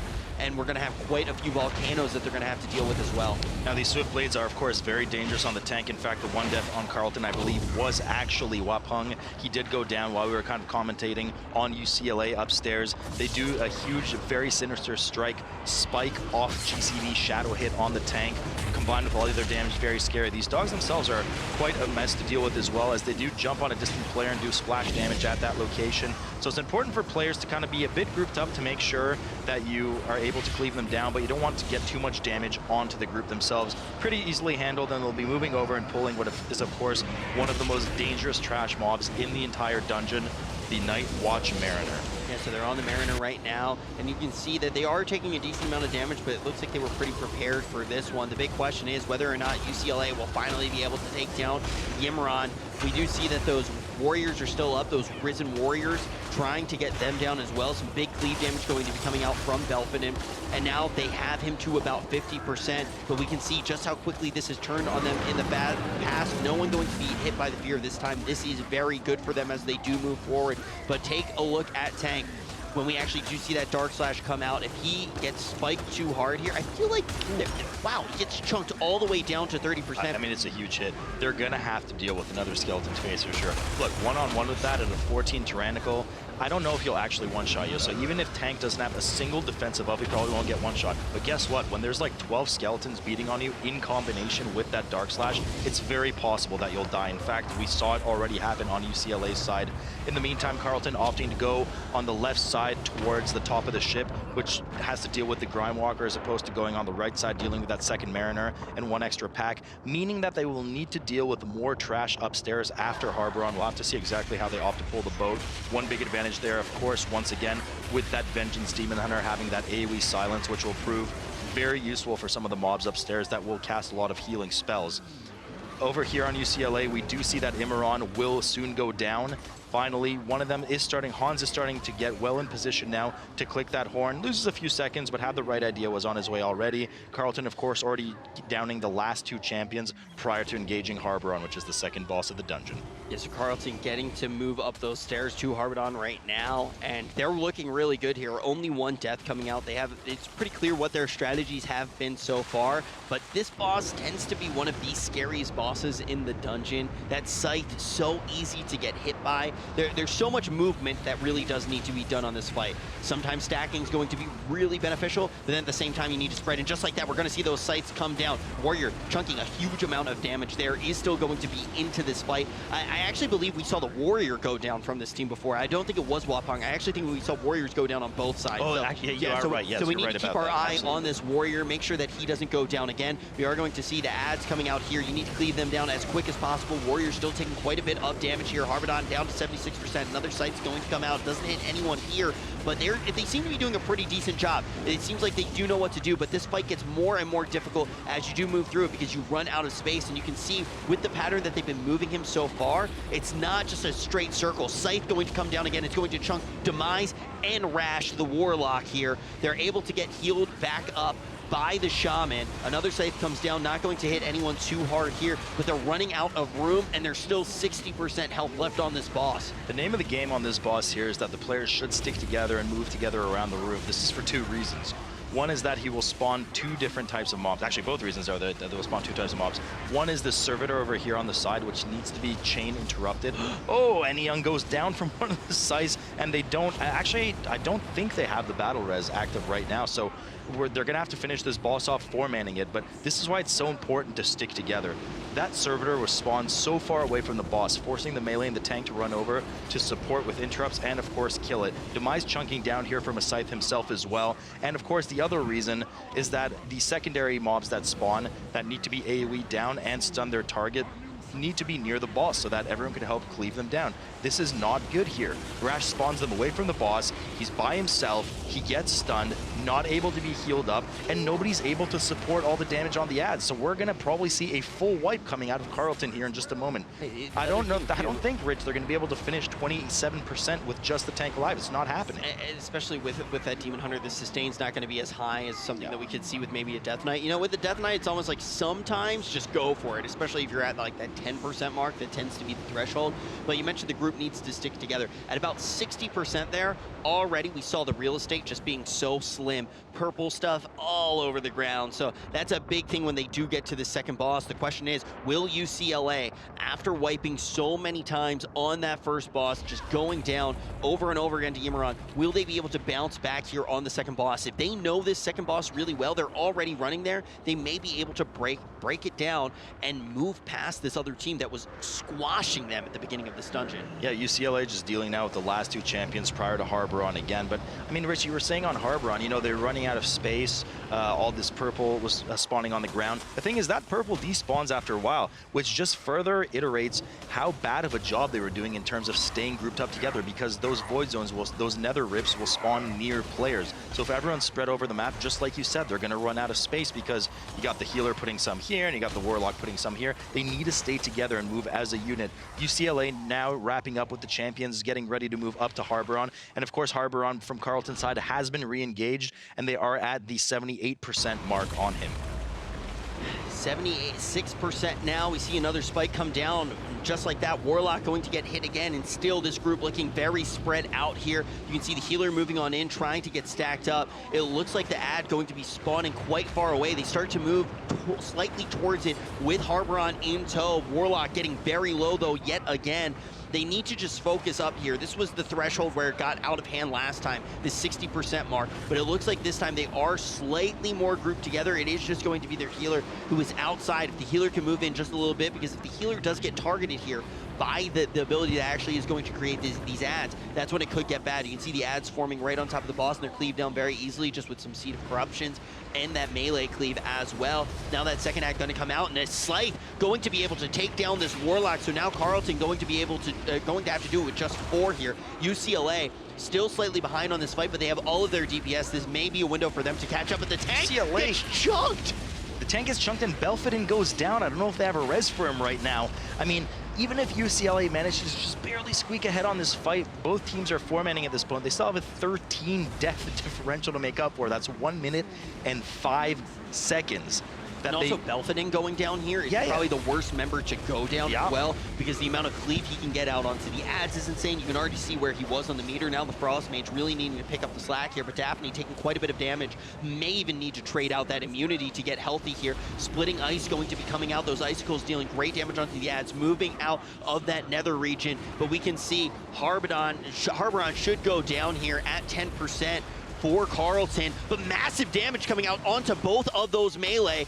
Belfodin still down for UCLA, but they look relatively clean. You actually look at the nether rips that are down for them, it's a little bit cleaner than on the other side, as Harberon should go down here with just 2% left. The Warrior may fall down right beside him, though. No, they're all right. Raz should be able to release here in just a moment, as well as they do have the checkpoint now that they've killed the boss. But, I mean, we have WTF go down as well on Harberon on UCLA side, and right now, I mean, this is probably going to end up in a full wipe. Now, if for no other reason, they don't have the damage to kill these servitors quickly enough at this moment, or the interrupts to do it. You have one tank interrupt on a 15-second cooldown, and then Daphne is just doing one interrupt every, what, 25, 30 seconds, something like that. I mean, luckily they do get it down there. It's going to take them ages to kill Harberon, even if they're able to pull it off. Bad positioning on Daphne's side again. The only person who can really help you with that cleave damage right now is Tank. Well, so if you're spawning really rough for Daphne, to be completely honest. I mean, the main thing with Daphne here is you want to be doing as much damage as possible, because you're trying to keep your entire team up, and to do that, you actually need to be going for these long casts like Evan Bowl. So all of a sudden you find yourself all the way in Narnia. You can't actually connect again. Then it's on the tanks. Then it's on the tank to move the boss in such a manner that you're closer. Exactly. Nonetheless, we are going to have that full wipe from UCLA right now. They're going to go down again. In the meantime, Carleton's already working towards Helia. Now, they are going to have to pull some extra stuff on this ship. It's teaming, so we're going to see a Mariner up here, which I believe they just dealt with, or is still padding. I didn't see exactly what they pulled. I know they just killed one of the champions.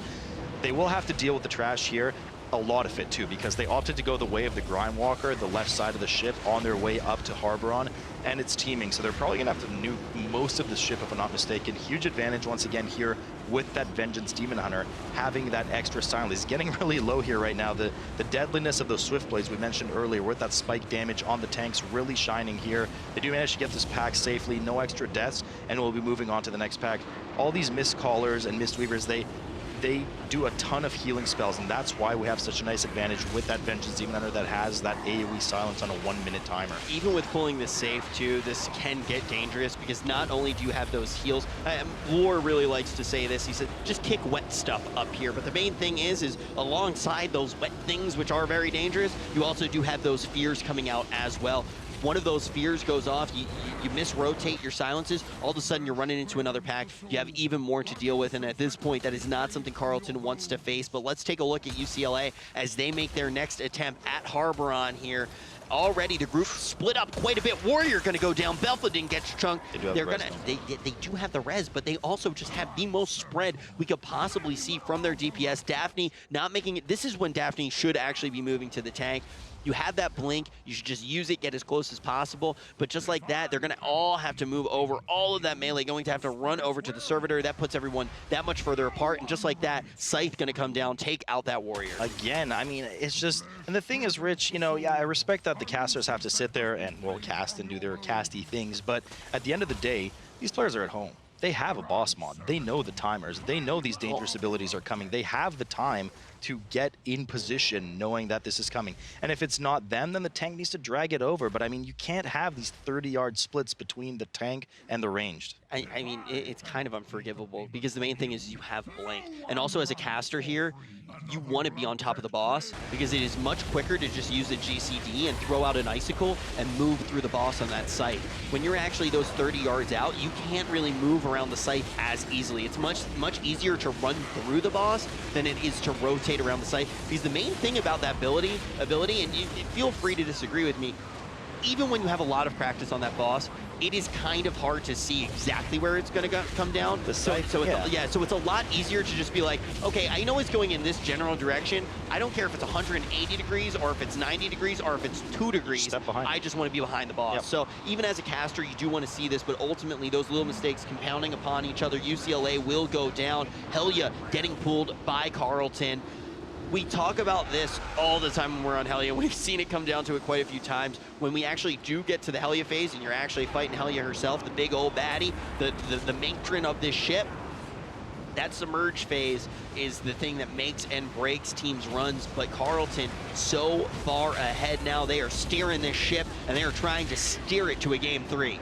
Yeah, you know, we have this double phase here on Helya, for those at home, of course, where you have to kill 6 of these tentacles, 2 types of tentacles. We have the grasping and, of course, the destructor. Now, the destructors are particularly dangerous as they absolutely whip the tank into shape.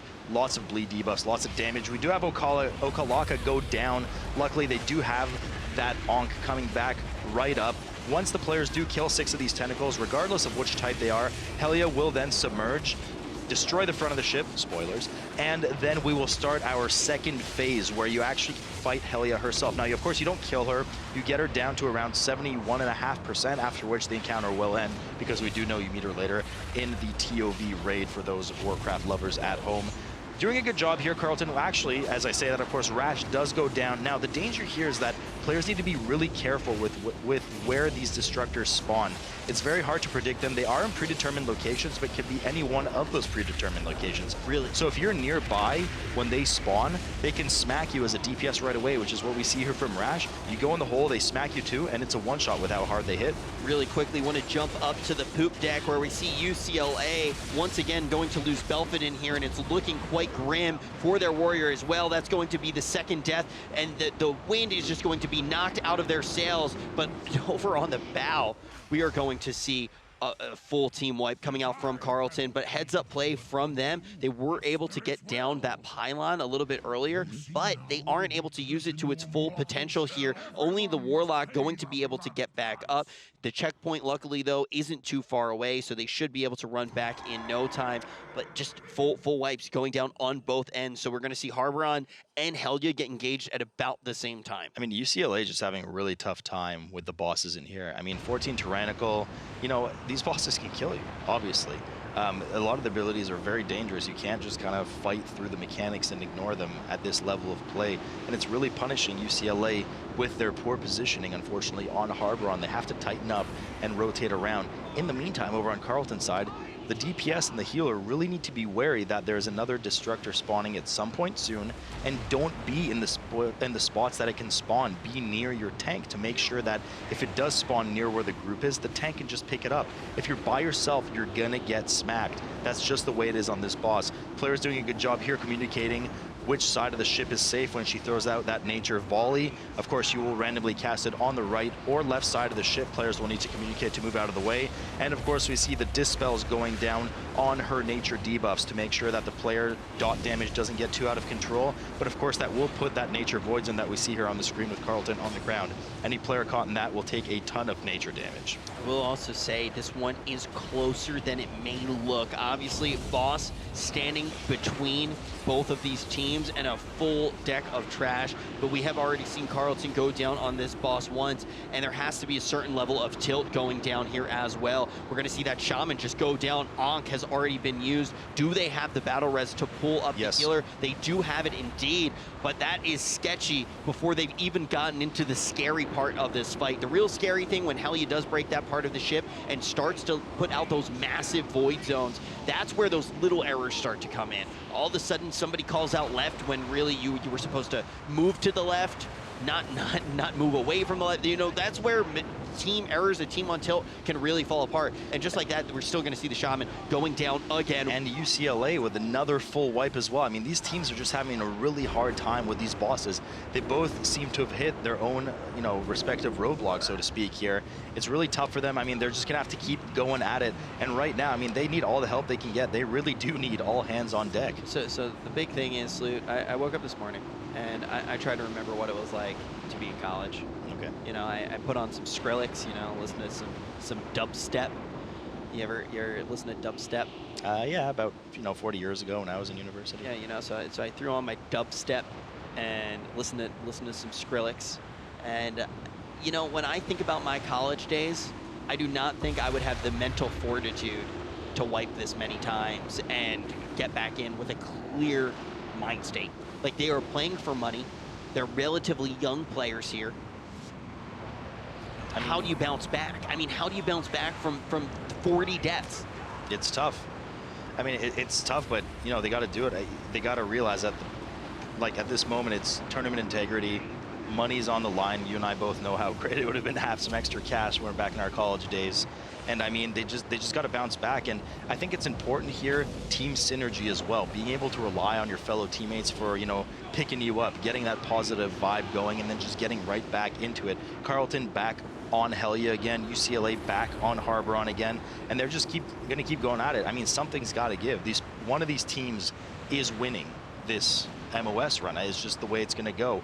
Carleton's looking to be the favorite right now. They're chiseling through those tentacles as we speak again, doing a good job of dodging. Destructors being handled well by Wapung in the front here, and UCLA has everyone alive, relatively healthy. Belfodin dropping just a bit low there. He's getting healed up by some of those hots from hands right now, and they're moving the boss around in a much better state right now. I mean, Rich, at this point, they're probably discussing a bit of strat change, bit of, tightening up play to make sure that they can kill these bosses. Is there anything in particular that you would want, that you're noticing that you would want to see change? I mean, at this point, we already mentioned it with UCLA. Look right now where Hans is on the map. He is 20, 30 yards away from the rest of the group. If he spawns those ads out there, players have to run all the way over, and he did. So look where that servitor spawned. All the players now need to run over there, help DPS it.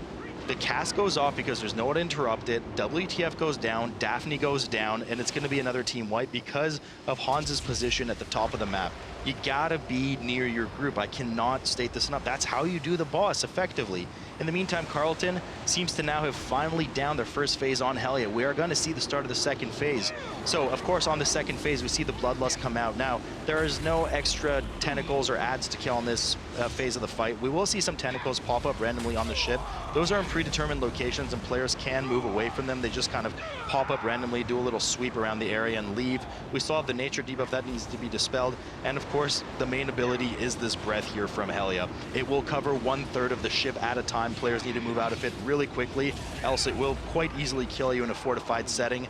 Other than that, just make sure you interrupt her cast every 10 to 12 seconds or so, and it's a race against the clock before she submerges 60 seconds into the start of phase 2. And we should see her submerge pretty soon here. We've already seen 2 breaths come out, but they're munching away at Helia's health pretty easily.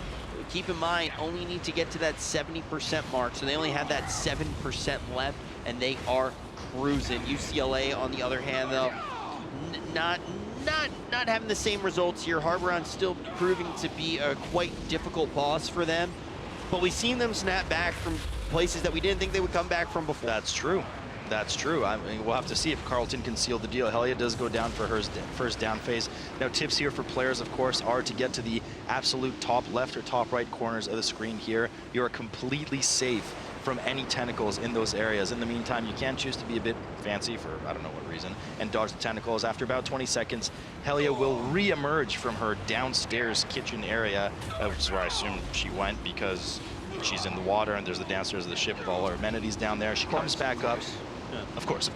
She comes back up, starts smacking all of the foes in front of her, and back, of course, to the breaths, all in front of her, 1/3 of the ship, and she is looking to send the players back down into their chambers as well where they started. In the meantime, Harboron down to 45%. Belfodin going down again from another siphon front. They do have that battle res active, bring them right back up, and they are moving hard. You see, I like what they're doing now. They're all moving together as a unit into the corner. Once they spawn the next nether rip here, they should get ready to move again. Hans moving over, dodging those nether rips well, and they just keep these ads under control, and they should have them. They honestly look like a completely different team on this pool. Just like that, though, Hans is going to go down. It was looking so clean, but it doesn't matter because the cleanest team here is going to be Carleton. They're going to get their loot. I thought Helia went down again to reconvene, regather herself, and come and try to finish them off again. But it looks like they finally sealed the deal.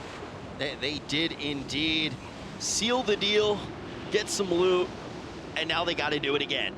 And this time it's going to be on map 3, and here we are going to have a choice coming in from... There's a lot of danger with the trash here itself, not just the bosses.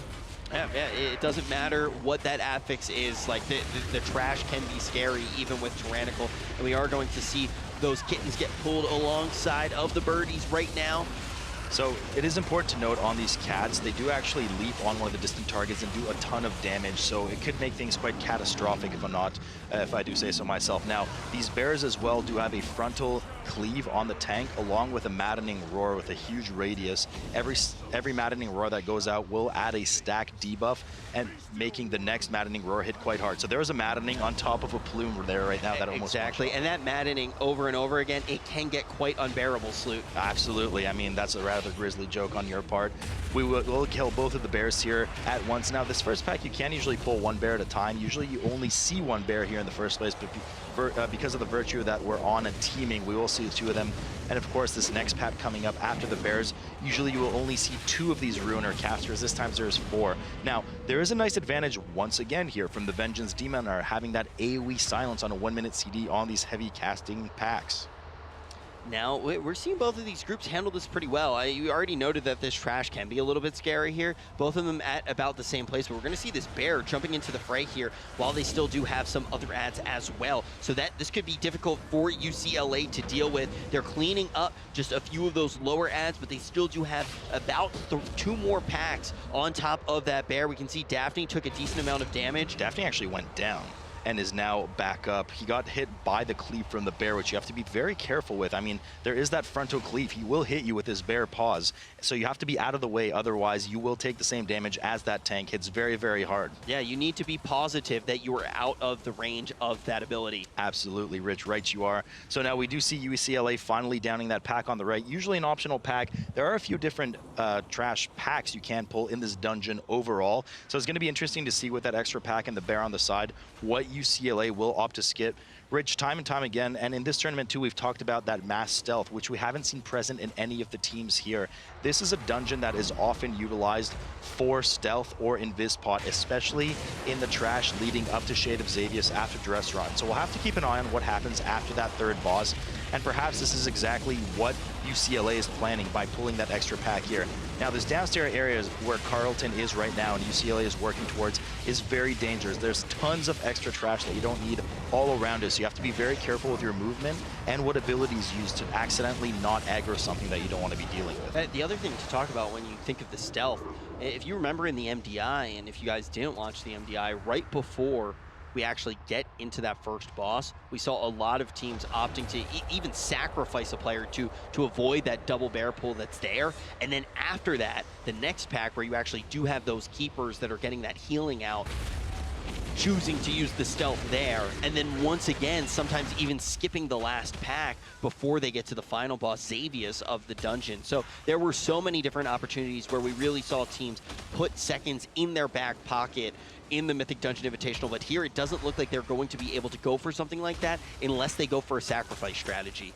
And yeah, and even without the stealth, I mean, there's no hunter right now that can, you know, help them like pull. Feign Death, yeah, Feign Death, pull the side, anything like that. So looks like they're just gonna head on, get right in there. Carleton does pull both bears right away, and UCLA kind of moving to the side here. UCLA looks like they are up to something, though. It looks like Belfodin will aggro the bears and start the RP while the other 4 players will safely run to the left side of the dungeon. So Belfodin, of course, using that bubble, running off to the side, and in the meantime, UCLA will the rest of UCLA will safely go to the side and get Belfodin up. Oh no, but a little bit of a misplay going. Oh, Belfodin is able to get up in time. I thought that there was a little bit of a misplay for a second there. Daphne actually goes down right away, so they do get the battle res.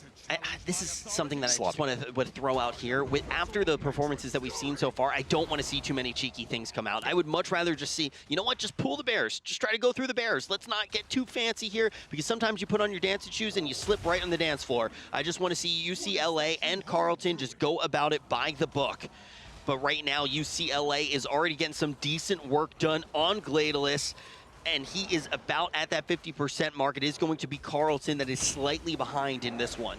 Yep, and you know, important to note about this boss, so just we're all on the same page here, he will jump in cat form to the furthest player from him and apply a grievous wound. What that means is that it will take harder and harder until that player is healed above 90% of their HP. And after every 2 cat phases, he will then transform into a bear phase, doing massive damage to anything in front of him, and then also charge the primary target, in this case, of course, being the tank. And anything in the path of that charge will also take a ton of damage. Last ability, of course, are these kind of corrupt shooting stars from the top. Daphne going down again with that Grievous that I was talking about. I'm honestly not really sure why Daphne is the one taking the Grievous instead of Hans shapeshifting into bear form. Hans eats that Grievous right there. He should be the one doing that. Bear form, when you know that the leap is about to go out and it's on a very set timer, mitigate a ton of that damage, keep the DPS safe, and keep going. So a bit of a misplay. Daphne once again ends up eating that Grievous there, gets healed by Hans, and of course these abominations, as I was saying, these spawn from the corrupt stars that drop from the sky, and any of that poop they leave on the ground will deal immense damage if you stand in it. The main thing is just the way that Daphne's actually blinking here. You don't want to have Daphne being the one to take those leaps, because first of all, you can maybe do one. If you're really scared, just ice block it, right? The other option, the other thing though that is huge is you're also going to be eating the plumes there. So when you're eating the plumes and you need to shutter step them from being on the outside, you're actually interrupting your cast time. You're really going to limit the amount of damage that is done. You can, as a healer, you can even use some of the actual mobility that you have in your toolkit to get out very quickly as a druid, get into that bear form and frenzy it out. So it should be the healer to take that, and the healer also being particularly mobile, just able to get up those hots, will be able to heal everyone up fine while still taking that plume damage. Now, the other thing that I want to see coming out of Hans when we do get to the next fight, I know I said I don't want anything to be too cheeky, but when we do get to Darkheart is going to put down those roots. A nice thing that we could see Hans do is actually move through those roots and shift in and out. So the only problem with that is that's a lot of GCDs lost. Better yet, they have a Paladin. You just cast Freedom and run through those rather than doing the shape-shifting there. An advantage, in fact, that Carleton does not have. Now, you know, one last note about Gladalis that we saw is, you know, I was a bit disappointed to see that neither team, at least consistently throughout the fight, tanked the boss into a wall. We know that basically completely negates the bear form, the bear charge, and by doing so, not only, you know, saves the tank a lot of damage, but also keeps the boss in a more immobile setting, allowing for the DPS to, well, get more DPS, and for the melee, that is.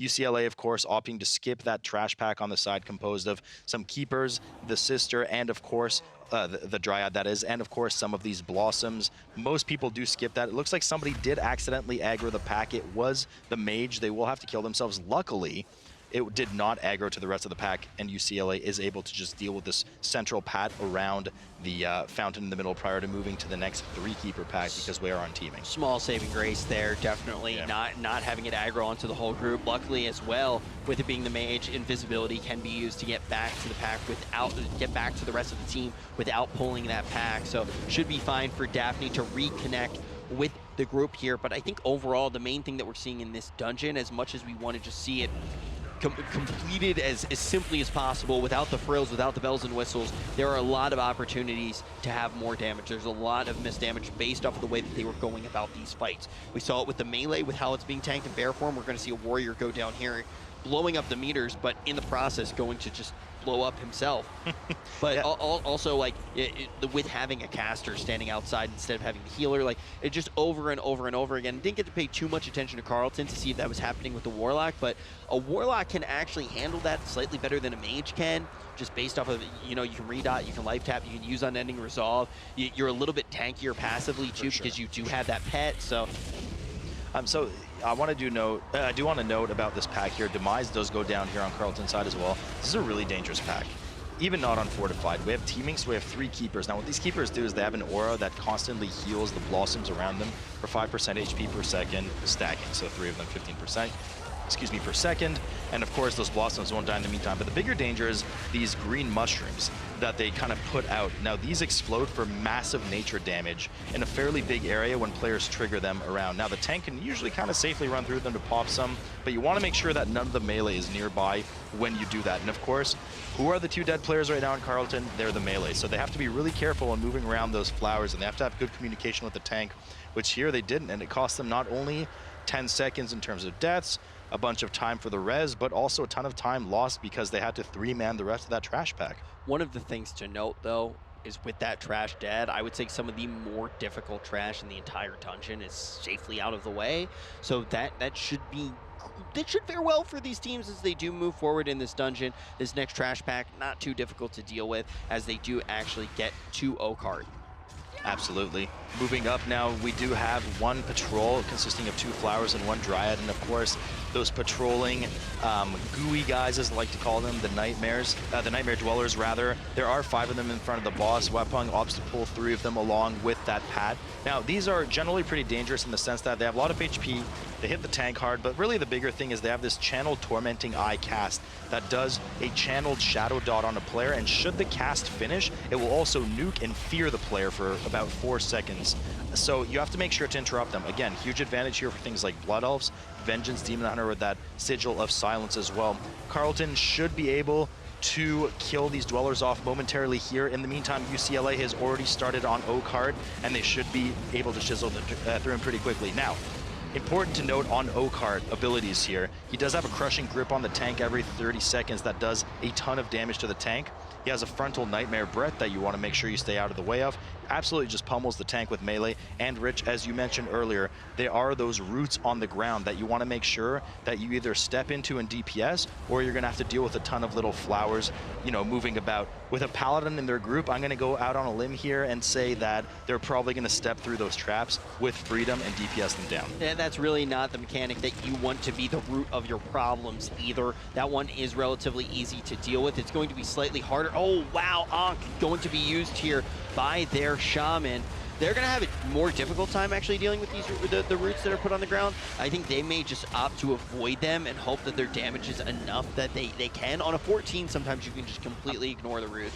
Dealing with the flowers is not that bad of an idea, so I'm gonna, I think they're really gonna branch out probably and just let those flowers spawn. Now, what's important if they do that is that those roots actually spawn near player or on player targets. So once again, kind of Harboron style here. The further people are just running around crazily by themselves, such as the Warlock or Okalaka himself, the more those roots will spawn in the middle of nowhere. And those little flowers have a nasty habit of spawning when the tank is in the crushing grip from the boss himself. So it's really difficult for the tank to constantly pick those flowers up if they're all scattered all around the place at a distance.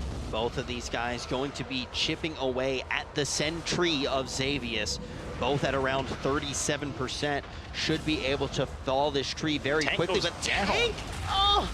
Tank! We spoke about how dangerous that damage is on the tank here in general. I mean, as a DK, we can get into the itty-bitties of the DK and Vamp Blood for everyone, but I mean, the problem is they don't have the battle res active because they've had so many deaths on UCLA's side already that nobody was able to res the tank. Everyone's going to go down, and they're going to have an unfortunate wipe at 30%, allowing Carleton to pull ahead now on 18% at Oakheart. And of course, they are dealing with tons of flowers, as we said. Look at all these flowers around Webpung. They're nothing too dangerous, really, to be honest, as long as they're picked up. And they should be able to, at this point, comfortably finish Oakheart off to their relief and then just move on to the to Dresseron himself. The real thing is, too, is Carleton's kind of looked like the convincing team here time and time again. And they only have 4 deaths here on the board. It's much higher on the side of UCLA. The question is how UCLA actually managed to catch up so many times and if they're going to be able to do it again. But now a full boss between these two teams. It's in Carleton's court. If they can just keep things going at a steady pace, they should be able to take this one. But once again, we have seen UCLA jump back from some pretty crazy situations. Now getting some big AoE damage done on these slimes. The big thing that I want to see here, this ad, when they actually do pull it, towards the end will spawn some guys that won't give them any extra percentage. So I want to see them jump away from it as quick as possible to make sure that they don't have to deal with those 4 ads that actually fall out. Yeah. So yeah, it is really important to deal with those. Now on teaming, we do have 3 of these Furies to deal with. Usually there's only 2. The last one you kind of just let patrol by or root, and then you run by to Dresseron. In this case, it looks like they will actually opt to deal with the smaller bruiser, with the smaller kind of Furies that spawn there. Now, once again, advantage, of course, for the AoE silence, but at the end of the day, there is no point dealing with these bursters. They don't give you extra percent. You don't need them. It's just a bunch of time lost. So what they really should be doing is pulling that Fury off to the side, and as it's about to die, somebody should be stunning it, and the melee should be running out. Rash going down there, unfortunately, right now. The melee should be running out while the range finish it off, and you can avoid those small bursters. We have a death from Rash here.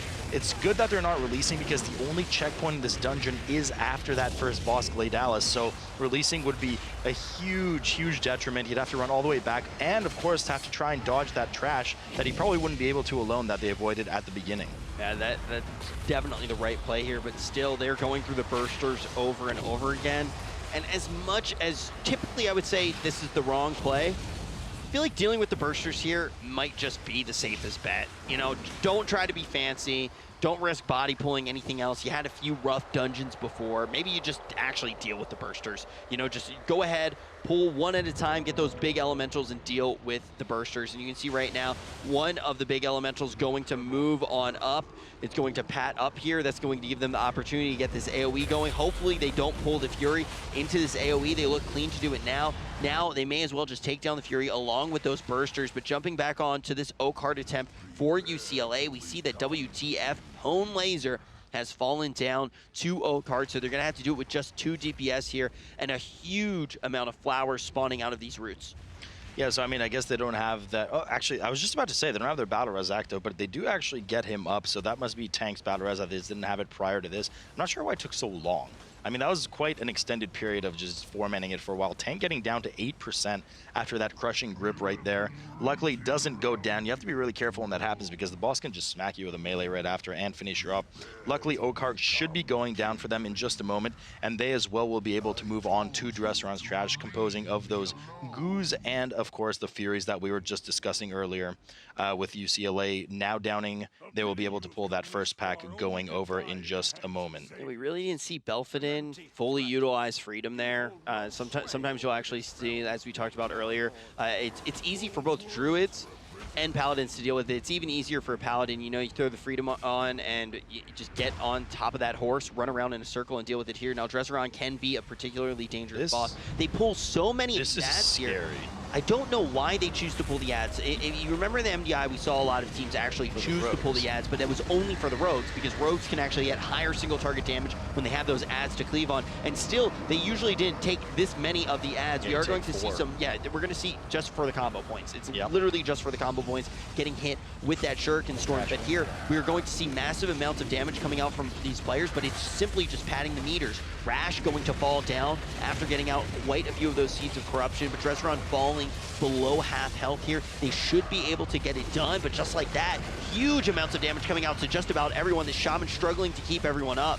So it is important, Rich, of course, to catch those up at home with what exactly is going on this boss. There's 3 primary abilities that we have to watch out for here. He has a Nightmare Breath in front that pulses 3 times. Tank wants to make sure to move out of the way, otherwise it will deal a ton of damage and add a stacking armor debuff to you.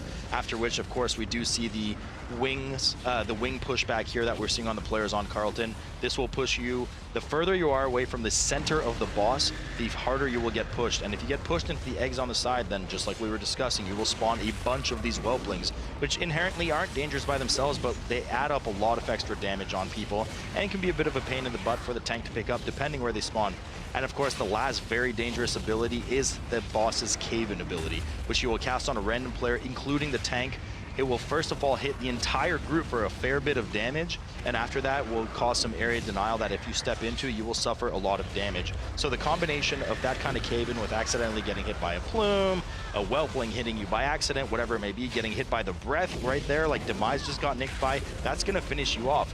And they will probably down Dresseron here, but in a very slow fashion. I mean, they've had to 4-man this boss for 40% of it, and now 3-man for the remaining 10. Yeah, and also want to note, the other thing that's going on in the wings, UCLA, we actually saw them wiping a little bit on trash. So Carleton does have a decent amount of time here. They just need to be clean with the 3 players that they do still have up to bring down Dresseron. Only 5% going to be remaining. It should be relatively easy to get this down. I mean, they have that holy trinity of tank, healer, DPS to be able to work on Dresseron. Dresseron does fall. Now they can resurrect the rest of their team. But the question is what UCLA will be able to do. Did they just release? That was a little bit sketchy. I think they might have just released. So if Demise and Rash just release, they will have to run all the way back. We just mentioned this earlier. They will have to run all the way back from the first boss's checkpoint. There is no other checkpoint in this dungeon, so that could have been a bit of a misplay there. It's going to be interesting to see how they get past the trash by themselves. Luckily, if Demise did release with them, they will have the opportunity to imprison some of the ads that they skipped. In the meantime, we do see UCLA finally working on this last slime pack prior to dodging that last Fury leading up to Dressron. So they're still a fair bit behind right now. They did opt to skip. They did opt to skip some of the Fury in the back, as we saw there, and allow some of the bursters to just transform, skip them well, no problem. Tagging one Whelpling accidentally on the way to Dressron's room, nothing too big here, and they will be prepared, in fact, to take on Dressron himself in just a moment. While in the meantime, Carleton already starting to work on some of that trash downstairs. And they're doing it with just 3. That release is a huge misplay here. Just like that, we will see the rest of them finally getting in, but Demise is going to go down. All the DPS is going to go down. This is going to be a full wipe, so now all of them are going to have to release and run back. This gives UCLA a window of opportunity. They are working on Dressron here. If they can do this flawlessly, they are all of a sudden back in this. Did we actually see a pylon go down? I think a pylon did just save them there, so they are able to kind of save a lot of that time. If they had to do a full run back right now, that would have been pretty detrimental. So they still have a fairly sizable advantage here, Carleton does. They still are 5 deaths ahead as well, but if, as Rich was saying, UCLA does manage to get a clean kill on Dressron, no deaths themselves, no extra loss, and of course no wipe. I mean, this could be closer than we think. Both teams pretty neck and neck for their trash percentage right now. We'll have to see if they opt to skip that last dangerous pack, especially on teaming. Really scary, that pack, and the only way these teams will be able to skip it is by either somebody pulling and sacrificing themselves, similar to how we saw Belfodin do for UCLA with those 2 bears, or just by using their invis pods. So one of the big things coming into today that I really wanted to see in this dungeon in particular, very often a Shade of Xavius, you see people throw on Pride Oz, right? Because you have that Nightmare Bolt coming out. It can save your life from that dangerous cast at particularly high keys. Today, we're seeing lower keys being played out. We're at that 14 range. So one of the big things I wanted to see was everyone not wearing Pride Oz. Let's go for damage. After seeing some of the mistakes coming in, I think this is when you need to realign your strategies and equip Pride Oz on pretty much every fight. I think that everyone in these dungeons should wear Pride Oz at this point. You can see Hans here had that Pride Oz for just a little bit on your screen. You actually saw that bubble coming up. I think that that's great for Hans to have that because, you know, every now and then they're getting chunked by different things, whether it's plumes, whether it's mechanics on the boss. So I think that the teams that start to opt into that strategy and say, hey, we're a little bit tilted, we're getting hit by stuff, let's throw on Pride Oz. You can see Hans having that Pride Oz on him right now, and he was a player who got hit by quite a few things. So now that he has that, that's going to give that extra wiggle room. They're going to be able to get down Dressron. UCLA not out of this one yet, even with the 17 deaths that they have accrued. Carleton reviving themselves with that pylon, have gotten back in here. Now they're quite stable, moving through this trash before this last boss of Xavius. So they did what they needed to do there at UCLA, just killed Dressron without any casualties, no deaths, nothing. Managed to do that, and now they're jumping down to some of the more dangerous trash of the dungeon leading up to Shade of Xavius. A lot of dangerous casters here, a lot of damage on the tank, and a lot of interrupts needed on these casts. So things like, well, obviously hard interrupts and of course Blood Elves, and in the case of the Vengeance Demon Arrow pulling on Carleton, all these are huge advantages on this trash. Carleton now making their way up to that last very daunting trash pack prior to Xavius. They are at 100%, so it's going to be interesting to see if they opt to skip it with invis pods or just go straight into it. And it looks like the tank will aggro it right away, and they are opting to actually deal with this trash pack. I'm really shocked they're at 100%. I thought they would just pull it off to the side or just grab their invis pods and go. But, you know, it seems that they're popping their CDs. I mean, the Warrior doing a ton of damage right now. Everyone is just doing as much as they can. Sigil of Silence going up. And, I mean, you know, they just destroyed this pack, no problem. But it's still a bit of time lost. So we'll see if UCLA is able to actually gain a bit of time by skipping that pack. So this is one of the big things for the teams that have been competing so far. When they actually go back and watch this VOD, because they will still be competing in this tournament throughout the entire weekend, check your trash. I think that that's one of the biggest things that they can actually shore up just a little bit. As they're watching this now, they'll actually see, as they watch this back, they'll actually see that they were at 100% quite a few times. So I think that that small little change, actually just pulling a little bit of trash, they'll be able to pick up quite a few seconds. But now on Shade of Xavius can be one of the scariest fights in here, one of the scariest fights that we have seen on Tyrannical in the MDI, and now here in the Great Collegiate Dungeon Race, able to get out these Nightmare Bolts, which do huge amounts of damage, but that's not the only mechanic that they need to worry about, Sloot. No, I mean, the Nightmare Bulls are certainly very dangerous. They do a huge nuke and put this kind of purple circle that we see that if one of your buddies is not helping you by standing in it, you will be pacified the entire time and not be able to cast any abilities. Now, we also have this Feed on the Weak, which is a huge channel on one random player. Could be the tank as well. That needs to be healed through. And of course, there is a dangerous dot that must be dispelled. Similarly, his last ability is actually what we just saw go up there. He casts a fear debuff on a player with a growing radius under them. If anybody enters that red corrupted zone, it will nuke the player who it was cast on and fear them for a few seconds. So very, very dangerous, especially if it goes down on the tank. At 50%, of course, Rich, the boss will kind of do his soft enrage, where he will do a massive AoE on the arena. We'll see it in just a moment here on Carleton's side. Players need to be ready with whatever defensives they have. Once this starts, we'll see swirlies dropping from the ceiling. If these, we see a huge hit going up on Rash, and he just gets totaled off with a bit of extra damage. Such a dangerous combo. You got to pop all your CDs there. Rallying Cry, any type of CD you can help, because the boss can combo you after that huge hit on the group. They're going to have to four-man the rest of this boss.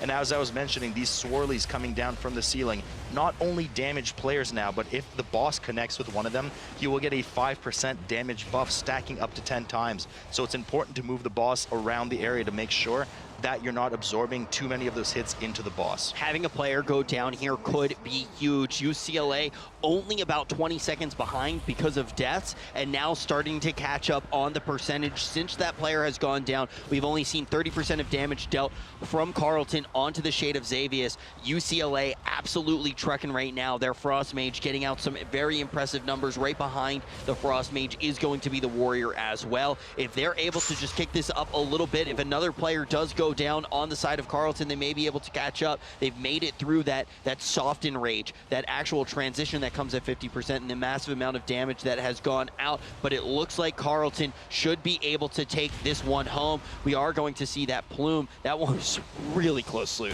Dude, Belfodin just went down so low on UCLA's side, managed to stay healthy. Look, at this point, UCLA needs to beat Xavius by at least 20 seconds before Carleton, and I just don't think that's going to happen. It looks like Carleton is going to be able to hold on to that four-man and defeat Shade of Xavius right away and claim the series, Rich. UCLA did not make it easy for Carleton, but ultimately Carleton able to take this one on our third dungeon here in this series. This has been the round of 8 of the Collegiate Dungeon series, but we are just getting started, Sloot. I'm really excited to see what goes down tomorrow. But first, let's actually talk about... They can stay alive here. They won't fall too far behind. They do have the additional 15 seconds onto the board, but they still have 8% left, and just chipping away is going to be demise. Here, will we actually be able to see the other team bounce back after they did have that full team wipe? It looks like it was planned. Han's gonna go down again. Last time it looked like they used the battle res so we could get back up to get the full revive. They were like, okay, we can deal with it at this point, but now with Hans going down again,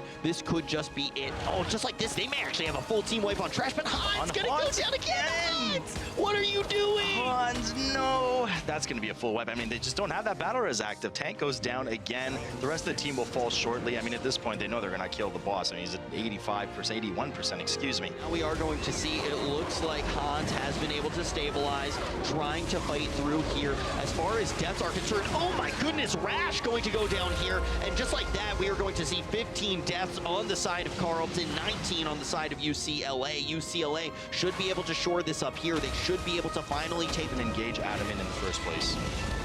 Right now, we're going to potentially see a full team wipe come out of Carleton. They have the shared suffering hit the entire team. They didn't try to do anything fancy, and that was all great and dandy, but what happened is everybody got so low from the shared suffering, and then on top of that, Midnight did one of the AoEs as well and wiped 2 of them out right away. We're gonna have a full wipe here from Carleton in the meantime. Already talked about some of these mechanics. You can see Carleton working on it now, but they're going to lose their warrior here. He does so much damage and he falls down. It must be a thing. We're going to see the battle reses coming out on both sides, but the tank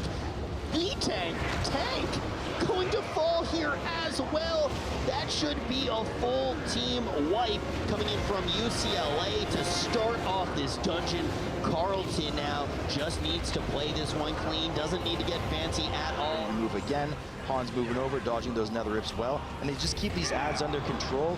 and Gotta they should give it up have to them. them. They honestly look like a completely different team on this pool. Just like that, though, Hines is going to go down. It was looking so clean, but it doesn't matter because the cleanest team here is going to be Carleton. They're going to get their loot. Bears, just try to go through the Bears. Let's not get too fancy here because sometimes you put on your dancing shoes and you slip right on the dance floor. I just want to see UCLA and Carleton just go about it by the book. 7% should be able to thaw this tree very quickly, but Tank!